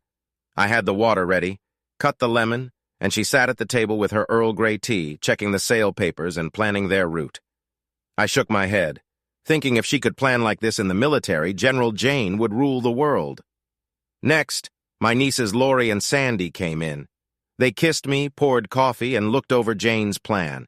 I made another pot of coffee. My wife Debbie stumbled in, still sleepy even after showering. She kissed me, asked for coffee, and sat down. The last part of our group wasn't here yet, but since they were always late, I started serving breakfast. Scramble eggs. You could cook over easy if you wanted. Bacon, sausage, ham, home fries, rice with gravy, and 2 big pans of homemade biscuits. By the time I was done, Amy's friend Jean and her mom Alice arrived and began eating without hesitation. Finally, the last person rushed in. Wow! Almost missed breakfast again. I laughed at my ex. She would be late for anything. I handed her a sausage and egg sandwich and a travel mug of coffee, chuckling as she tried to eat and walk at the same time. I was left with a big pile of dirty dishes and lipstick on my cheek from all the kisses. I still couldn't understand why anyone would wear makeup at that hour. Wiping my cheek, I smiled widely. I felt like the luckiest man alive. Instead of going back to bed, I sat in my recliner thinking about how I got here and how lucky I was before I dozed off. I didn't always feel this way. 8 years ago, I saw life as pretty miserable. My wife had just left me. Not because she wanted someone else, but because she just didn't want to be with me anymore. I had suspected something was wrong, but never thought it would end like that. 17 years of marriage down the drain. I was never exactly what she wanted, but she seemed happy enough. It was her second marriage. Amy was 5 and her ex had disappeared, so maybe I was just a backup plan. Amy was a sweet girl with kind thoughts. At first, I was nervous as a dad because I didn't have any experience, and she barely remembered her real dad, so we were both figuring it out together. Before long, she really became a daddy's girl. I coached her softball teams, cheered her on during soccer games, and gave her boyfriends a hard time when she reached that age. I even cried with joy when I walked her down the aisle on her wedding day. I think sometimes her mother felt a bit jealous about it. Her mom worked as a secretary and I was in maintenance at a local factory. She went to school at night and earned a degree which we both felt proud about. I had an associate's degree in management, along with certificates in welding and plumbing, and I was a licensed electrician. Even though I was older, I was pretty good with computers too. But she thought her degree made her a bit better than me. We saved money thanks to my push for it. We both had 401k plans and she had a profit-sharing plan at her job. Looking back, I think she was just waiting to use that money. I didn't argue, I just ensured we split everything fairly. I didn't want to keep the house, so we sold it and shared the money. She went on a cruise, got a nice apartment, a new car, and enjoyed her new life as a comfortable divorcee. As for me, I went back to work, got a promotion to maintenance manager, rented a small house, and continued to save. It was just me now. I didn't date at all. I had no interest in it. At 46, I felt so out of practice I didn't even know how to start. I might have ended up lonely if I hadn't gotten hurt at work and needed to go to the emergency room. Debbie was my nurse. She treated my wound after the doctor stitched me up and she kindly patted my wrist. That might have been all, but then she got stuck outside. It was pouring rain and being late October, it was also chilly. She stood outside the door talking on her phone. "Damn it," she said, tears in her eyes. I'm a sucker for a woman in tears, so I couldn't help myself. I gently touched her arm. She looked at me in surprise. "Are you okay?" I asked softly. The sympathy on my face seemed to push her over the edge. "No, I'm not okay. My old car just broke down and now I can't get home and my daughter can't get to her class. Plus, no bus comes near my house and I don't have cash for a taxi. I don't even have an umbrella." She looked like she was about to lose it. I took both her hands, surprising her a bit. "Calm down. No decent man would leave a nice lady like you stuck in the rain. If you don't mind riding in my old truck with someone not great at chatting, I'd be happy to take you home. Please, I wouldn't be able to rest knowing I didn't help." I think that last part got to her. She looked at me and even giggled. "I wouldn't want to stop a man from resting. It's not far if you truly don't mind." "Please," I said. "I'd be honored. Just stay dry while I get the truck." Her eyes widened when I pulled up. I didn't get why she was surprised. I wasn't lying about my old truck. I just didn't tell her it was a 61 Studebaker fully restored. It was my pride and joy and had taken up most of my time these past years. My great-uncle had one of these, but it didn't look as nice as yours. She said once she settled in. "This is my latest project," I replied proudly. "I usually restore old cars and sell them, but I just can't bring myself to do that with this one." We began an interesting chat about old cars and some favorites we had owned before we knew it. We arrived at her apartment. She seemed a little hesitant to leave. "Thank you so much," she said, about to open the door. "And thanks for letting me ride in this cool truck." I looked her in the eye and decided to be honest. "Look, Debbie, I may not be good at this because it's been so long, but would you like to have dinner with me one evening? As long as you're not married or in a relationship. It's been forever since I met someone as nice as you, and I'd really like to get to know you."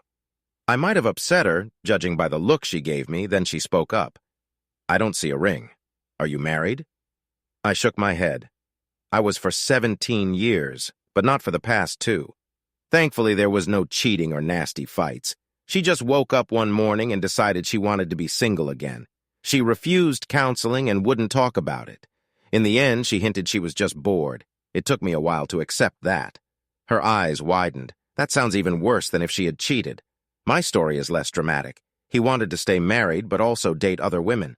When I firmly said no, he just disappeared. I haven't seen him in 12 years. She shrugged her shoulders. But what happened is in the past for both of us. Come in, meet my daughter, and have a cup of coffee. I'll let you know my decision before the second cup. I even have homemade pound cake. She introduced me to her daughter, Jane. Jane was studying nursing and aimed to become a nurse practitioner after finishing school, keeping the family tradition going. Her apartment was small, but neat and welcoming. She made a great cup of coffee and the cake was delicious. I complimented her, and she was so thrilled that she gave me 2 slices to take home, happy when I didn't even pretend to refuse. Jane was distracted, worrying about classes. I have a way home. I just need to get there. Her class started in 45 minutes. "What do you think about old trucks?" I asked, while her mom smiled. "If your mom comes with me, I'll give you a ride." She seemed eager to get to class because she quickly began gathering her things. "I'm sure your truck is just lovely," she said, while Debbie smiled. I could tell she was impressed. Debbie didn't mind sitting close to me. I quietly thanked the old bench seat in the truck. I felt a bit let down when Jane got out and Debbie moved over.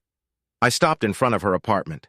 She sat for a moment before reaching over and giving me a gentle kiss on the cheek. Friday, 6 o'clock. I really like seafood. After that, she quickly got up and almost ran into her apartment. I smiled all the way home. The next day, I went into work. I just wanted to avoid getting my accident marked down as lost time. I stayed until lunch and then took the rest of the day off. It hit me that we had an exchange phone number, so I went by her place hoping she might be there. She wasn't, but Jane was. She was outside working on a car. "You don't look like a mechanic," I joked. She didn't hear me and jumped, hitting her head. She got mad and started swearing, then she saw me and turned red. "What do you want?" she asked sharply.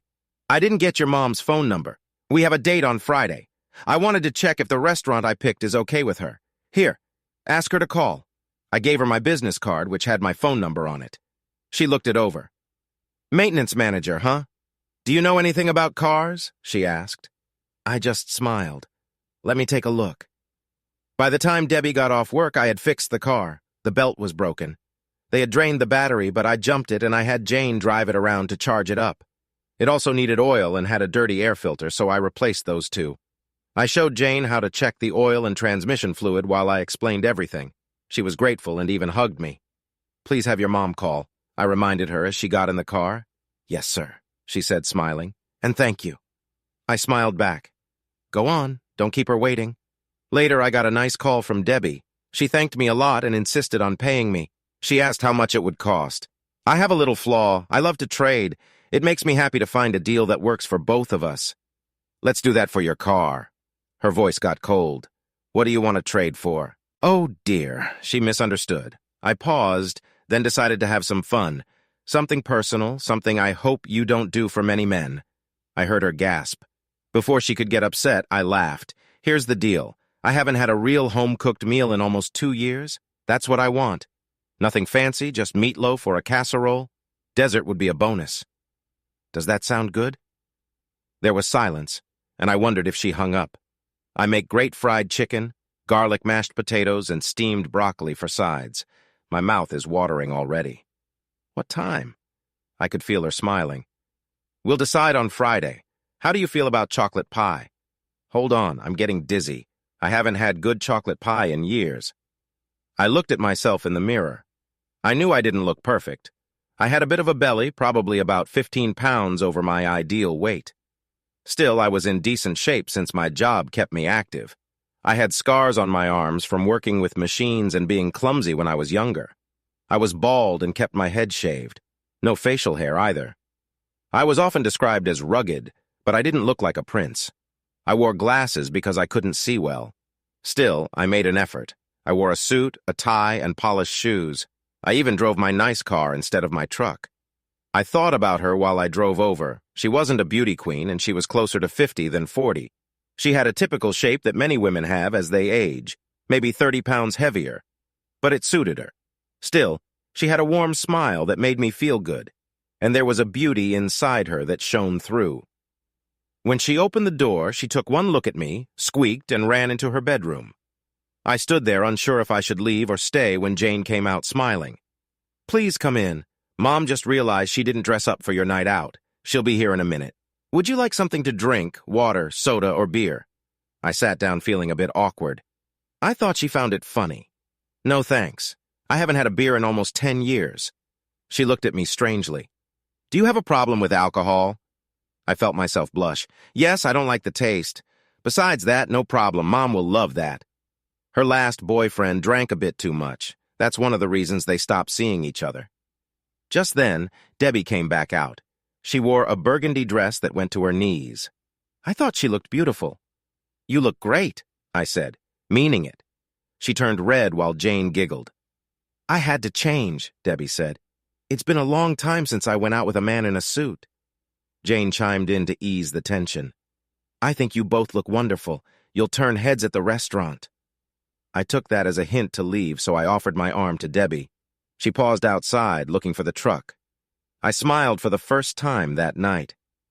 Did you really think I would wear a suit and drive my old truck? Let me open the door for you. I had driven my little Lincoln, which was a light gray color with dark leather inside. It was 10 years old, but I kept it very clean. We went to the best seafood restaurant in town. Debbie seemed nervous looking at the prices. We could go somewhere else. I quickly stopped her. This is where I wanted to take you. Don't worry about the cost.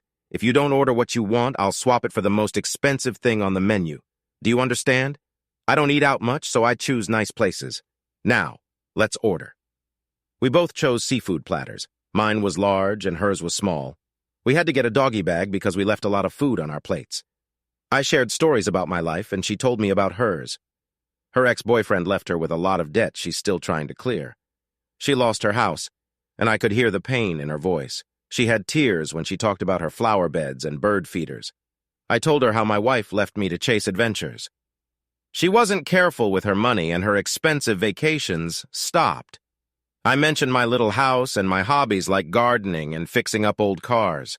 I rented a spot in an old garage to work on them until they were ready to take home. She seemed surprised when I said it was my first date in 2 years. Why? She asked, looking curious. I shrugged. I didn't want to. You're the first woman in a long time who caught my attention. I think she smiled a little, happy to hear that. We talked after I dropped her off about everything and nothing. We sipped coffee while I ate 2 pieces of cake. At 11, I got up to leave. She walked me to the door and we shared a sweet kiss. It wasn't wild, just a nice kiss. It was the best feeling I'd had in a long time. After about 20 seconds, we both pulled back a bit shy. She squeezed my hand. I usually serve dinner around 630. Is Wednesday good for you? For a home-cooked meal, I'll make it work. Wednesday sounds great. Should I bring anything? Just a good appetite. I don't like seeing food go to waste. When I got home to my little house, I noticed for the first time how empty it felt.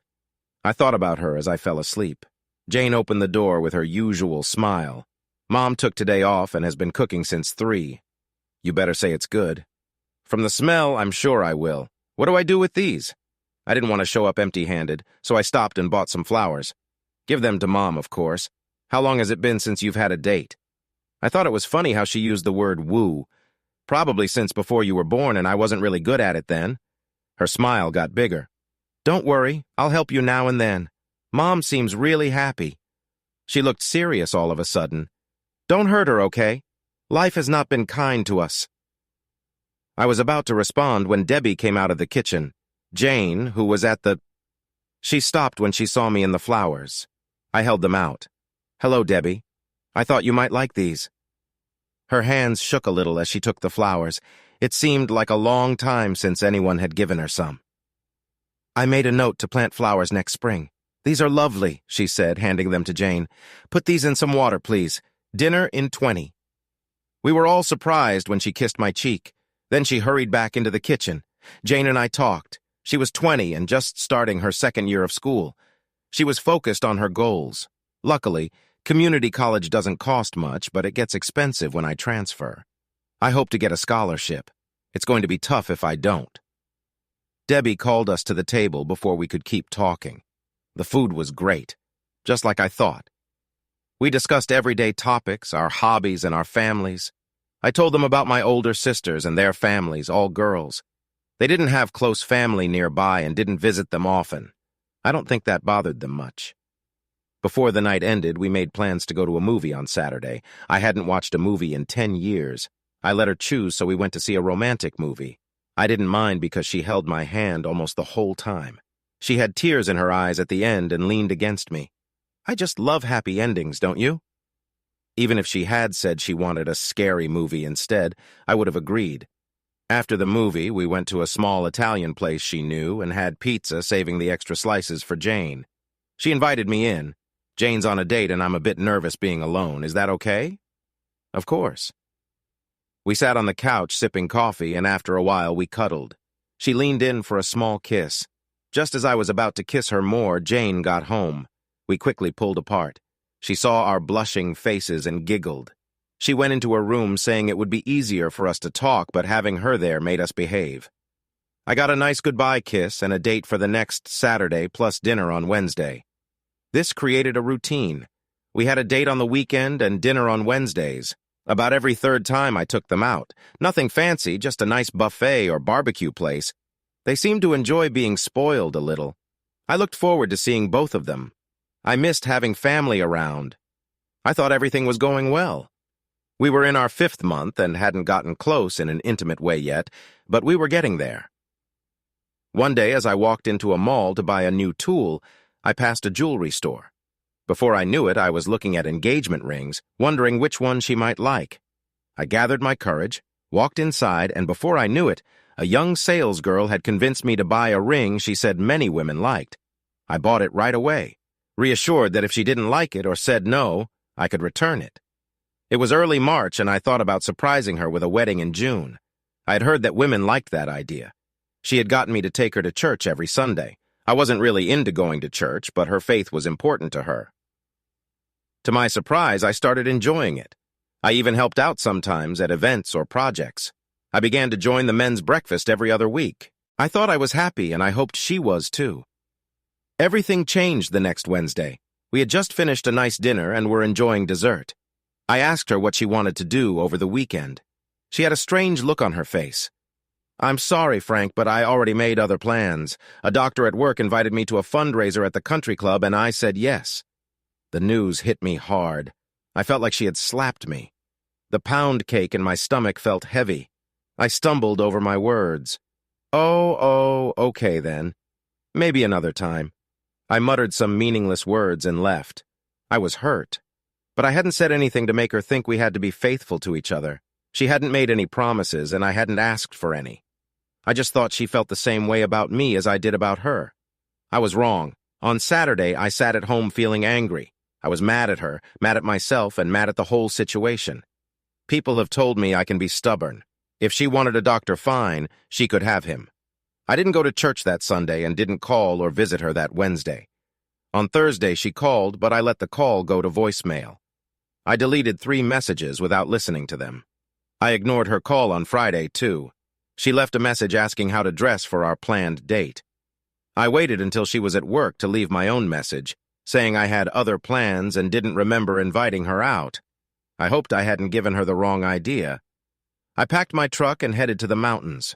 I usually found fishing calming, but this time I couldn't focus. I only caught 2 small fish in 10 hours. For dinner, I ended up grilling a hot dog. Later, I stared at my fire and wondered how I could compete with a doctor. I sighed and got into my sleeping bag. Happy I had a nice air mattress. Surprisingly, I slept well. When I got home on Monday afternoon, Jane was waiting for me, very upset. "Where have you been? Mom cried all weekend because of you." I was still angry. "Maybe you should go back to your mom and ask her doctor to help her feel better. I have things to do." She didn't listen and walked right into my living room. "This is what this is about. You're an idiot. She didn't want to go. She wanted you to tell her not to go. She wanted you to want her for yourself. She wanted to get closer to you." I interrupted her. "Did she go out with the doctor?" Jane paused. "Yes, she did. And she had a terrible time. She just wanted to make you a bit jealous, you fool. Go back to her and tell her it worked. Tell her I'm too old and too set in my ways for this kind of game. If she asked me, I would have told her I wanted her to myself. I was thinking about our future together. But if she can act like this, what will she do later when things get tough? I don't want to spend my life with that kind of worry." Jane looked shocked. "Oh my God, you love her, don't you? I think she loves you too. Please, Frank, talk to her. Get over this. I'm sure she will make you happy. Promise me you won't go anywhere. I'm going to tell her what we talked about. Please, Frank, if you care at all, answer the phone when she calls." I looked at her. She seemed so serious. "I don't have any plans this afternoon or evening. I will answer my phone." She hugged me tightly, kissed me, and rushed out of my driveway. An hour later, I was mowing my lawn. I had set my phone to vibrate so I wouldn't miss a call, but it never rang. Maybe Jane was wrong. Maybe she didn't want to talk after all. As I turned my mower, I saw her car speeding into my driveway. She didn't stop until she was deep into my grass. Looks like I had some fixing to do. Luckily, she parked the car. She jumped out quickly, coming toward me. By the time I turned off the mower and stood up, she was on me, and we both fell over. She was crying hard. I couldn't understand everything she was saying. Sorry and forgive me were repeated several times. The best way to calm her was with a kiss. She kissed me back with a lot of energy. Eventually, I got her calm enough to guide her to the porch swing. She looked a mess. Her hair was wild. Her lipstick was smudged, and she had grass all over her clothes. I almost wished I had taken a picture. But I knew I looked bad, too. After we got settled, I started our conversation. So Jane said you wanted to talk about what? She began to cry again. I let her cry, holding her close. After a while, she calmed down. I need to say I'm sorry, Frank. What I did was silly and stupid. I didn't want to go on that date. I wanted you to tell me not to leave, that I was yours. Looking back, I see I messed up. I should have told you about his question, but since we were together, I didn't want to say anything until we talked. That way, we could both share our feelings. Please forgive me. I was scared to say it before, but I love you. She looked sad yet hopeful, and it broke my heart. If you ever think about doing something that foolish again, I will set you straight. You are mine. Completely. Do you understand? And by the way, I love you too. This brought more tears and kisses. Once she calmed down, she promised that if she ever acted silly like that again, she would bring the hairbrush. She finally got comfortable cuddling up close to me. Then she hesitantly asked what was on her mind. Sweetheart, Jane hinted that you had something important to tell me. Can you tell me now? I didn't answer her right away. I got up, walked to the truck, and opened the passenger door. Get in the truck, please. I have something to show you. She hurried and jumped into the truck. I buckled her seatbelt and gave her a quick kiss. We drove in silence for about 20 minutes. Then I turned into a long driveway and got out. I opened the gate and drove through. The road twisted among 13 tall old pecan trees. Once there were 14, but one fell during a storm. The drive led to a big yard. There was a barn and several small buildings, but no house. I opened the truck door and helped her out. Where are we? Her eyes sparkled. I smiled but kept quiet. 12 acres, I said, waving my arm around. 5 are wooded, 3 are pasture, and the rest is field and yard. The house stood right here before it was burned down. The well and septic tank are still here. Who owns it? She asked, her eyes bright with hope. We do. At least we will once we get married. I bought it a year ago but waited to build a house because I wanted you to choose what you want. But first, I got down on one knee, which was not easy for me, and pulled out a box from my pocket. You have to say yes. Debbie Martin, will you marry me? She looked shocked. I thought she might faint, but then she pulled herself together, shouted yes, and hugged me tightly. For 2 people our age, we were having a lot of fun rolling on the ground, kissing. She held my hand all the way back to the house. She went to the bathroom, and I heard her talking on the phone. Later, I heard the shower start up. Before she got in, she opened the door just a little and called out, "Can you wash my back?" I rushed into the bathroom. Like I said, she wasn't a beauty queen, but to me, she was beautiful. She pulled me into the shower with her. We soaped up each other, enjoying each other's touch until the water started to cool. I didn't know how long it had been for her, but I hadn't been with a woman in 2 years. My ex had been focused on her weight and was always very thin. Debbie was soft and warm, and I loved how she felt. I held her close. We made love. It was more than just sex, and I can't find the words to describe it, so I won't even try. As we cuddled, she began to cry again. I hoped this wouldn't keep happening. I might be a bit slow, but I knew to hold her close and whisper sweet words until she calmed down. She didn't leave until the next morning. When my alarm rang, I found myself alone, which was disappointing. But my whole face lit up when I found her in the kitchen wearing one of my t-shirts making breakfast. "Morning, love," she said, placing a plate in front of me. The kiss she gave me said everything I needed to hear. While I ate, she chatted nervously. Before I left, she made me give her a key to my place. I need to get some food.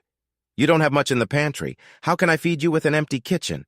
She looked surprised when I asked to go with her. Okay, sweetie, I took 2 days off work. Let me drive your truck today so I can move some of my things, all right? And I need to keep paying rent on my apartment. Jane can't handle it alone. Is that okay? It sounded like she was moving in. I couldn't stop smiling. Of course, that's fine. I'll take the Lincoln. Love you, babe. Now I have to go or I'll be late. Our goodbye kiss turned into a long one, and I ended up running 10 minutes late anyway. That afternoon, we went grocery shopping. It seemed like a simple task, but it filled me with happiness. I wasn't picky, so I went along with what she chose. The bill came to over $200. Clearly, I was out of everything. She was getting ready to pay with her card when I stopped her. Here, I said, handing her mine. We need to go to the bank so I can add you to my account. Luckily, they are open Saturday mornings. We'll go then. Then she started crying again. During dinner, she talked about closing her accounts and combining them with mine. I surprised her when I told her no. Not right now, sweetie. You need to take care of Jane and her education first. I don't want to pay her rent forever. When we go house shopping, let's make sure it's at least a 3-bedroom. Also, a house where the master bedroom is on the opposite end would be good for privacy. She started crying again. Maybe I should have said less. Just then, Jane rushed in after we cleaned the kitchen. She grabbed me and gave me a quick kiss. Hi, Dad. Is there any dinner left? She said it like she had done this her whole life. It really touched me. Maybe just a bit. You need to be on time if you want it hot. And just like that, we became a family. It was meant to be a small, cozy wedding. But when the Reverend announced it at the end of his sermon, things quickly got out of hand. She had been coming to the church since she moved here and everyone liked her. The women of the church stepped in and took charge. Soon the church was full of our friends, my family, and most of the congregation. Our reception was short. We left while everyone was still having a good time to catch our boat for the honeymoon. We didn't choose a sunny beach or a warm place we were going to Alaska. It was her choice. Her first honeymoon was a beach trip, so it was mine. We wanted something different. When we came out of our room, we were having a great time. Even at our age, a honeymoon felt special. When we got home, we started looking for a house. I had a friend who worked at a company that built modular houses. I liked his home and suggested it to Debbie. We considered the pros and cons of modular versus traditional homes and modular one. Debbie asked me what I most wanted in a house. To be able to live in it with you was my answer. That seemed to be all I needed to say. Soon, she and Jane were visiting local dealers comparing options until she found the one she liked. It had 3 bedrooms and was 1,700 square feet. She brought me to see a model and I liked it. We started talking about the cost, but I quickly decided I didn't like the salesman. He seemed too busy telling us what we needed instead of listening to what we wanted. So I asked to speak with the sales manager. I want to save us both some time. We want this model in the colors my wife chooses. Just tell me your price. If it's fair, we'll start the paperwork. I won't tie up our land in this deal. I can put down around 60%. Give me a good price and a decent interest rate and we'll have a deal. And I want him to help us from now on. I pointed at the other salesman. With that kind of down payment, they were eager to help us. Deb and Jane chose the colors for the siding, shingles, and shutters. She convinced them to upgrade the master bathroom at no extra cost, including a big bathtub. For our tired muscles, she said. I imagined us together in that tub and knew which muscles might be sore. She was surprised when I said no to a prenup. She thought I would want one since we were spending most of my savings on the house. Have you forgotten our wedding vows? She looked puzzled. Remember the part all my worldly goods, I the endow? I meant it, I said. I was paying close attention to her. I had to, or we might have ended up wrestling on the floor again. We settled into married life easily. We both were pretty easygoing. We didn't fight for control or play games. If she was good at something, she took charge, and I did the same. She handled the house, and I took care of the cars, the yard, and the outside work. We shared anything else.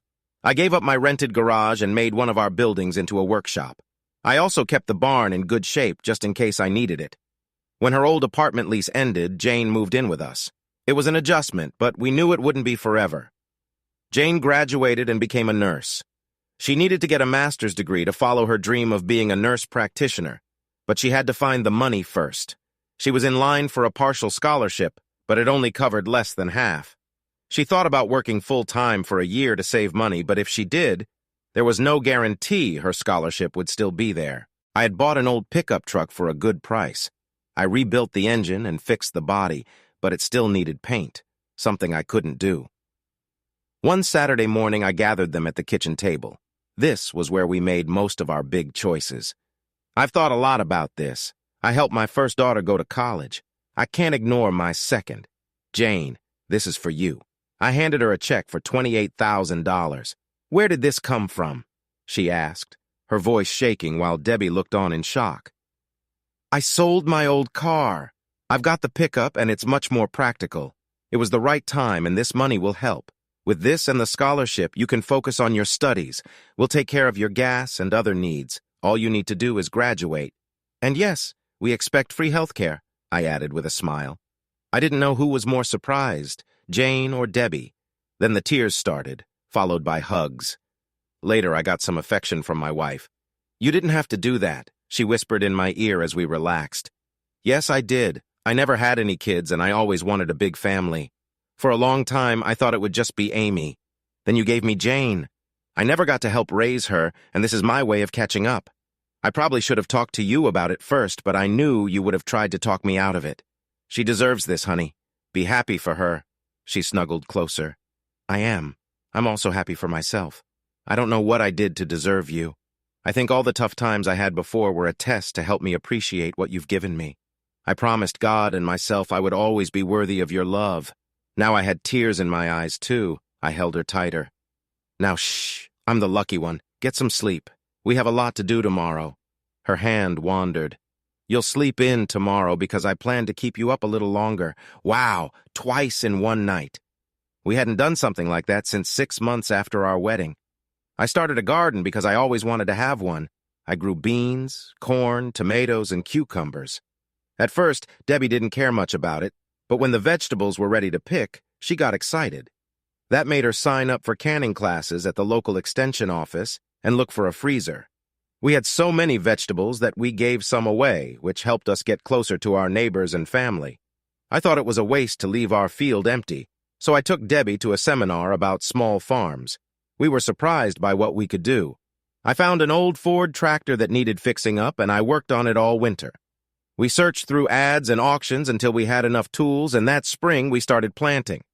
Debbie wasn't as into it as I was, but she liked driving the tractor. She had her own hobbies, too. She finished one of the bedrooms and made it into a sewing room with a tiled floor instead of carpet. I made fun of her woman cave, but she was really good at sewing. She loved making quilts. These weren't just any quilts. They were beautiful pieces of art. Most were traditional designs, but sometimes she made something unique. She was part of a quilting group and often won prizes at shows. I thought it was just a hobby until I learned she could sell some of her quilts for over $300. A quilt helped connect Debbie with my first daughter, Amy. Debbie had been at Amy's wedding, and they got along well. Amy married someone I wasn't too fond of, but he made her happy. I really like my grandson, though. He was named after me and his father. He was 2 years old and full of energy. We watched him about once a month while his parents took some time for themselves. I worried a bit about Debbie, but she loved little Frank, and he followed her everywhere. Debbie looked a little anxious. Amy didn't know about the quilts, and Debbie had made one for her and one for the baby. Amy, can I show you something? Sure, Debbie. What has Dad grown this time? She laughed because I had started growing unusual vegetables and fruits. When Debbie unfolded the first quilt, Amy was speechless. It had a bright Ohio star pattern that really popped against a soft background. She laughed when she saw the quilt for the baby, featuring Lego characters, one of little Frank's favorites. When Amy realized that Debbie wanted to give them to her, she began to cry. They hugged, and Debbie started crying too. I took the baby outside to give them some time. When I went back inside, they were calmer and happily talking about quilts. It seemed I had been replaced as the quilt show buddy. Just then, Jane walked in, and the conversation started up again. I left the baby and went outside to work on something, although I wasn't sure what yet. Jane found me in the barn. I really like her, she said. I wish I'd met her when I was younger. I could have used a big sister. She didn't know that Amy had followed her to say goodbye. Suddenly, Amy hugged me from behind. We'll just have to make up for lost time, right, little sis? She said to Jane. I thought if they start crying, I'll just head into the woods. Jane graduated almost at the top of her class and already found a job in a local office. We planned a big celebration at our house. Her friends, my family, and our friends would be there. I noticed that Amy looked a bit sad. "What's wrong, Pumpkin?" I asked, giving her a hug. She sighed and said, "I love all this," waving her arms at everyone gathered. "But I wish Mom had family to share it with. She has friends and family. She's not alone." "What about that accountant she was dating? Is he still around?" "No, they didn't last. I don't think she wants a serious relationship. I think she's afraid of being hurt like she hurt you. It drives her crazy sometimes trying to figure out what she really wants. She spends a lot of time alone." I was surprised. Ever since I was with Debbie, I hadn't thought much about Amy's mother, just a brief mention now and then. It felt like that part of my life belonged to someone else, like a show I had seen. I thought about this more and talked it over with Debbie. We were having a 4th of July cookout soon, so I decided to take a chance. When I showed up at her door, Kim looked very surprised. "Frank, is something wrong? Is it Amy?" She looked good, still thin and worried about her weight. She had dyed her hair blonde, and it suited her. "Take it easy, Kim. Nothing is wrong. Amy is fine. I wanted to talk to you. May I come in?" She shook off her surprise and said, "Sorry. Please come in." She offered me a cup of coffee, but I noticed it still tasted terrible. She never learned how to make it well. "I'll get right to the point. Debbie and I are having a cookout in 3 weeks for the 4th of July. Amy and most of my family will be there. We want you to come." "Why?" she asked. "Because you're Amy's mother, because most of my family still likes you. I don't like what you did to me, Kim. It hurt me a lot. But you never lied to me, and when you made your choice, you looked me in the eye. I can respect that. The past is the past. Debbie and I want you to be part of the family again. I am committed to Debbie, so I can only offer friendship. Think about it." She began to cry. I thought maybe I could make a business out of this. How to make a woman cry in 3 simple lessons. I'd make a fortune. When she stopped crying, she thanked me, said she would be happy to come and kissed my cheek. I was a fool, Frank. Thank you. She came to the cookout with Amy and her family. She wanted to hang back, but Amy held her hand and led her along. My oldest sister approached me then. She was retired now and had 4 grandkids from her 2 daughters. The kids were running around with their friends. She put her hands on her hips and looked at Kim, who seemed like she wanted to escape. "So a blonde, huh? That makes sense. Come here and give me a hug, you skinny thing." She was known for her funny way of talking. "Mom," Lori shouted, "the kids can hear you. I'm having a rough time already. Just yesterday, Chastity asked me what a dumbass was. Please behave." June just laughed and pulled Kim into a hug. "Bring her over. I'll introduce her to her aunt. Then she'll understand." Amy couldn't help but laugh, and soon half the family was giggling. There was a quiet moment when Kim and Debbie saw each other, but Debbie took Kim's hand and led her to a picnic table away from everyone else. They talked for about 15 minutes and hugged when they were done. You could feel everyone let out a breath of relief. Now, instead of having separate celebrations for me and her mother, Amy just brought Kim along, and we had one big event. Debbie hadn't said much about Kim, but one day I came back from working in the garden and saw her, Kim, Amy, and Jane in the sewing room happily working on a quilt together. I felt so good seeing my family get along that I stepped outside to let them enjoy the moment. I had 2 acres of land to care for. That might not sound like much, but it's a lot for just 1 or 2 people. Debbie complained a bit about how much time it took from her sewing, but when I gave her the $8,000 we earned during the season, she didn't say anything more. Then she surprised me with a bank slip for $4,500, which was the total money she made from selling quilts that year. We paid off our house 5 years early. The next year brought a scary surprise. I didn't feel well, so I went to see Jane at her office. She ran some tests and told me it would take a few days for results. When she called me, she was crying so hard that I couldn't understand her. Finally, a doctor took the phone. "Frank, you need to come in. We found something on the tests. Lung cancer, 2 of the scariest words I had ever heard. I wondered how I got it since I had never smoked. They thought it might have come from chemicals I was around when I was younger. Luckily, they caught it early." I went to the hospital surrounded by crying women. Debbie, Amy, Jane, my sisters, and even Kim were all there. She held my hand tightly. "Don't you dare die. Debbie would never survive without you." 1 week later, I came home after having a third of my right lung removed. All the follow-up tests came back clear. I felt overwhelmed by all the attention from the women for a long time. It took a year for me to recover fully. I thought I'd never get to work in my garden again, but the whole family helped out and it was even bigger than before. To say thanks, we took the $11,000 we made and went on a vacation together. We all went to Florida for 2 weeks. Me, Debbie, Amy, her husband Jack, Jane, and her new husband Mark, plus Kim and her husband Jeremy. He was really nervous when he first met the family, but after a while he relaxed and everyone had a great time. I don't want you to think it was perfect. If you put 2 people together for long, they might argue about something. We didn't argue often, but it happened. Some were big deals, but we never attacked each other personally and always talked it out later. Sometimes she'd get all worked up, point to a sign on the wall and say, "Because I'm the queen, that's why." Usually after that, she would start giggling and the argument would just fade away. The sign read, "Queen Debbie I, ruler of this double-wide and all its minions." It was a joke that began when a country singer sang about his life and his loving wife, who was the queen of his double-wide. Amy heard it one day and burst out laughing. "He's talking about you, Debbie. You are definitely the queen of this double-wide." Her birthday was the following week, and Amy had the sign made as a funny gift.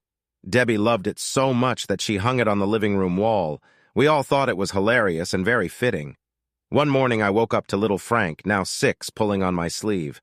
"Wake up, Pop, time for breakfast." I got up stumbling to the kitchen. Kirsten, my 13-year-old great-niece, was making pancake batter. Allie, another great-niece, who was 11, was cracking eggs into a bowl. 9-year-old Amber was setting the table while 6-year-old Julie tried to help. Did I mention I had a lot of girls in my family? I was babysitting them while their moms and grandmas went shopping. The older girls had spent the night in Jane's old room. Julie and Frank slept on an inflatable mattress in the sewing room. They were all well-rested and ready to start the day. I helped, and soon they were eating and happily chatting about what they wanted to do after breakfast. This was another family tradition that started 3 years ago with Kirsten and Allie. I had been babysitting them one weekend, and they helped me pick up pecans for their moms and friends. Remember the pecans trees? That year there were so many pecans on the ground. I even called a county expert to look at them. He said they were probably a type called Stewarts and were about 50 years old. We picked up way too many. I gave some away at work, and one woman told me they sold for $5 a pound in stores. Kirsten, who was 10, wanted to earn some money for Christmas presents, and an idea popped in my head. The next week we gathered 5 bushels. Then we sorted through them, threw away the bad ones, and used my vegetable scale to pack them into 1-pound bags. I placed a small ad in the local paper, selling them for $2.50 a pound. In total, we had over 100 pounds. I thought she might earn $20 or $30. They sold out in just 3 hours. She paid me back for the ad and still had $240 left. People were asking if we would have more next week. We had a clever plan. We sold a small buckboard I had made. It was pulled by Jenny, my donkey. Jenny was a female donkey. That's what I called her. I got her from a friend who worked with an animal rescue group. He wanted to keep her in my barn for a few days while they found her a new home. She had come from a farm where she and the other animals were treated very badly. Some animals had died. When he brought her to me, she could hardly walk and would snap at anyone who got too close. After a few days, I fixed the fence so she could go outside in the sun. It took her 2 days to come out of the stall. I made sure she had water and some food to eat. Donkeys mostly just need grass. The food and some apples and carrots were special treats. It took 3 months before she stopped trying to bite me when I got too close, and 6 more months before she would take an apple from my hand.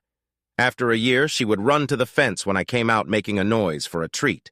I started putting a halter and a lead on her. Soon, she would follow me around the yard and the garden. My friend said she had been trained to pull a wagon, so I built one just for her. When I called, she would grab her harness from the hooks in the barn and bring it to me. I used her to carry in the veggies when I harvested. I had to watch her around the carrots, but she didn't bother anything else. I felt good about Jenny when little Frank was 4 and wandered into the pasture when I wasn't looking. He wanted to be friends with Jenny. I saw him and ran as fast as I could, calling out to keep her calm. She sniffed him for a moment. Happy that he smelled like me, she gently picked him up by the collar of his shirt and walked over to me, dropping him in front of me. The look in her eyes seemed to say, "I don't babysit." And she turned away, heading to her food. She really liked Kirsten because she always gave her treats and fussed over her. I let Kirsten drive the buckboard the first time I hooked up Jenny, holding a long lead just in case. I didn't need it. I showed Kirsten how to hook her up, and every time the kids were there together, she had to hook her up for a ride. She was the perfect choice when we started the pecan business. Jenny was just the beginning of our animals. The garden attracted mice, so I got a couple of cats for the barn. Debbie quickly fed them and petted them until they just wanted to stay in the house, which made them less useful as hunters.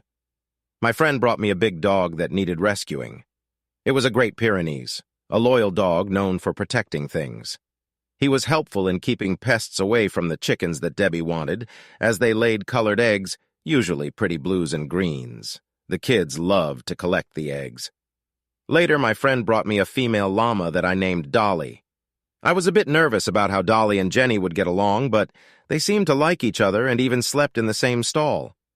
However, Dolly didn't like Pete the dog and spat at him whenever he got too close. He learned to keep away. I started looking into packs because I wanted to bring Dolly into the pecan business. Just another fun idea. Soon we had a tradition and people would look forward to it every year. As the kids got older, it became a team effort and each child got a share depending on their age, but if they didn't help, they didn't get to sell anything.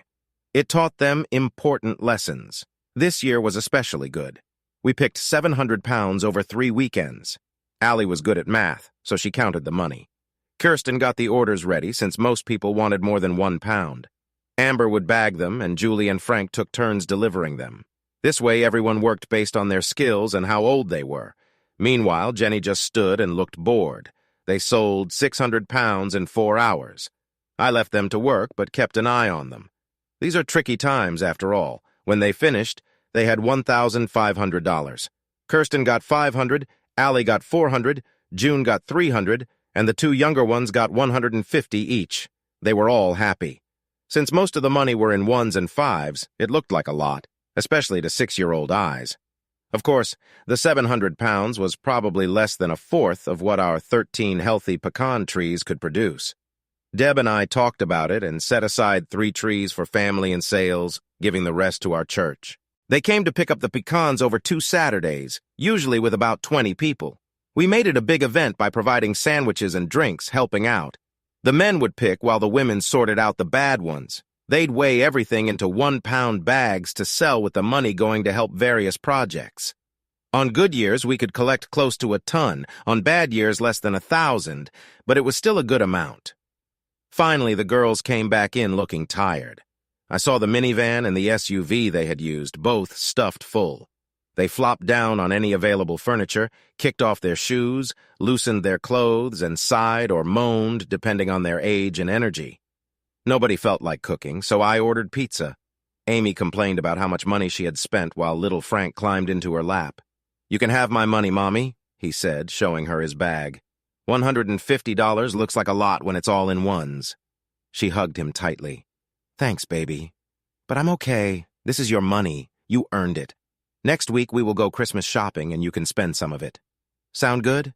"Okay," he said, smiling as he climbed off her lap to get a slice of pizza. Soon it was time to leave.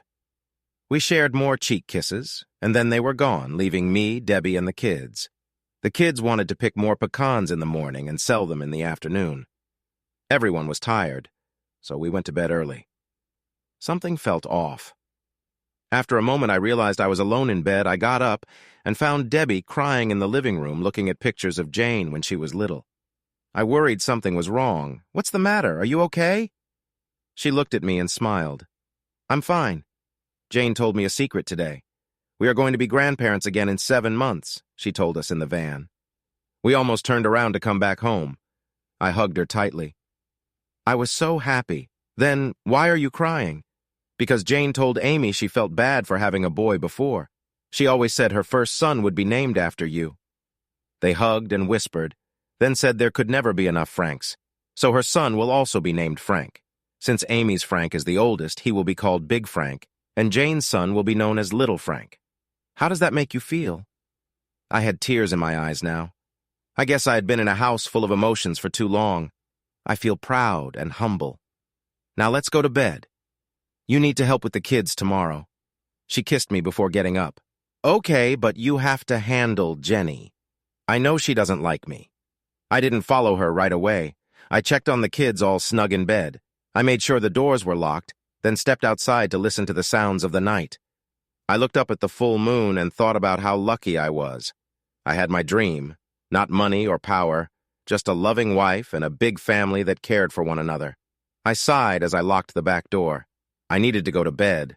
The kids and pecans won't wait for anyone. Hey audience, if you like this video and want to keep up with more thrilling stories, make sure to subscribe to Prince Cheating Tales and hit the notification bell. You don't want to miss out on our upcoming adventures. Thanks for watching, and we'll see you in the next wonderful story.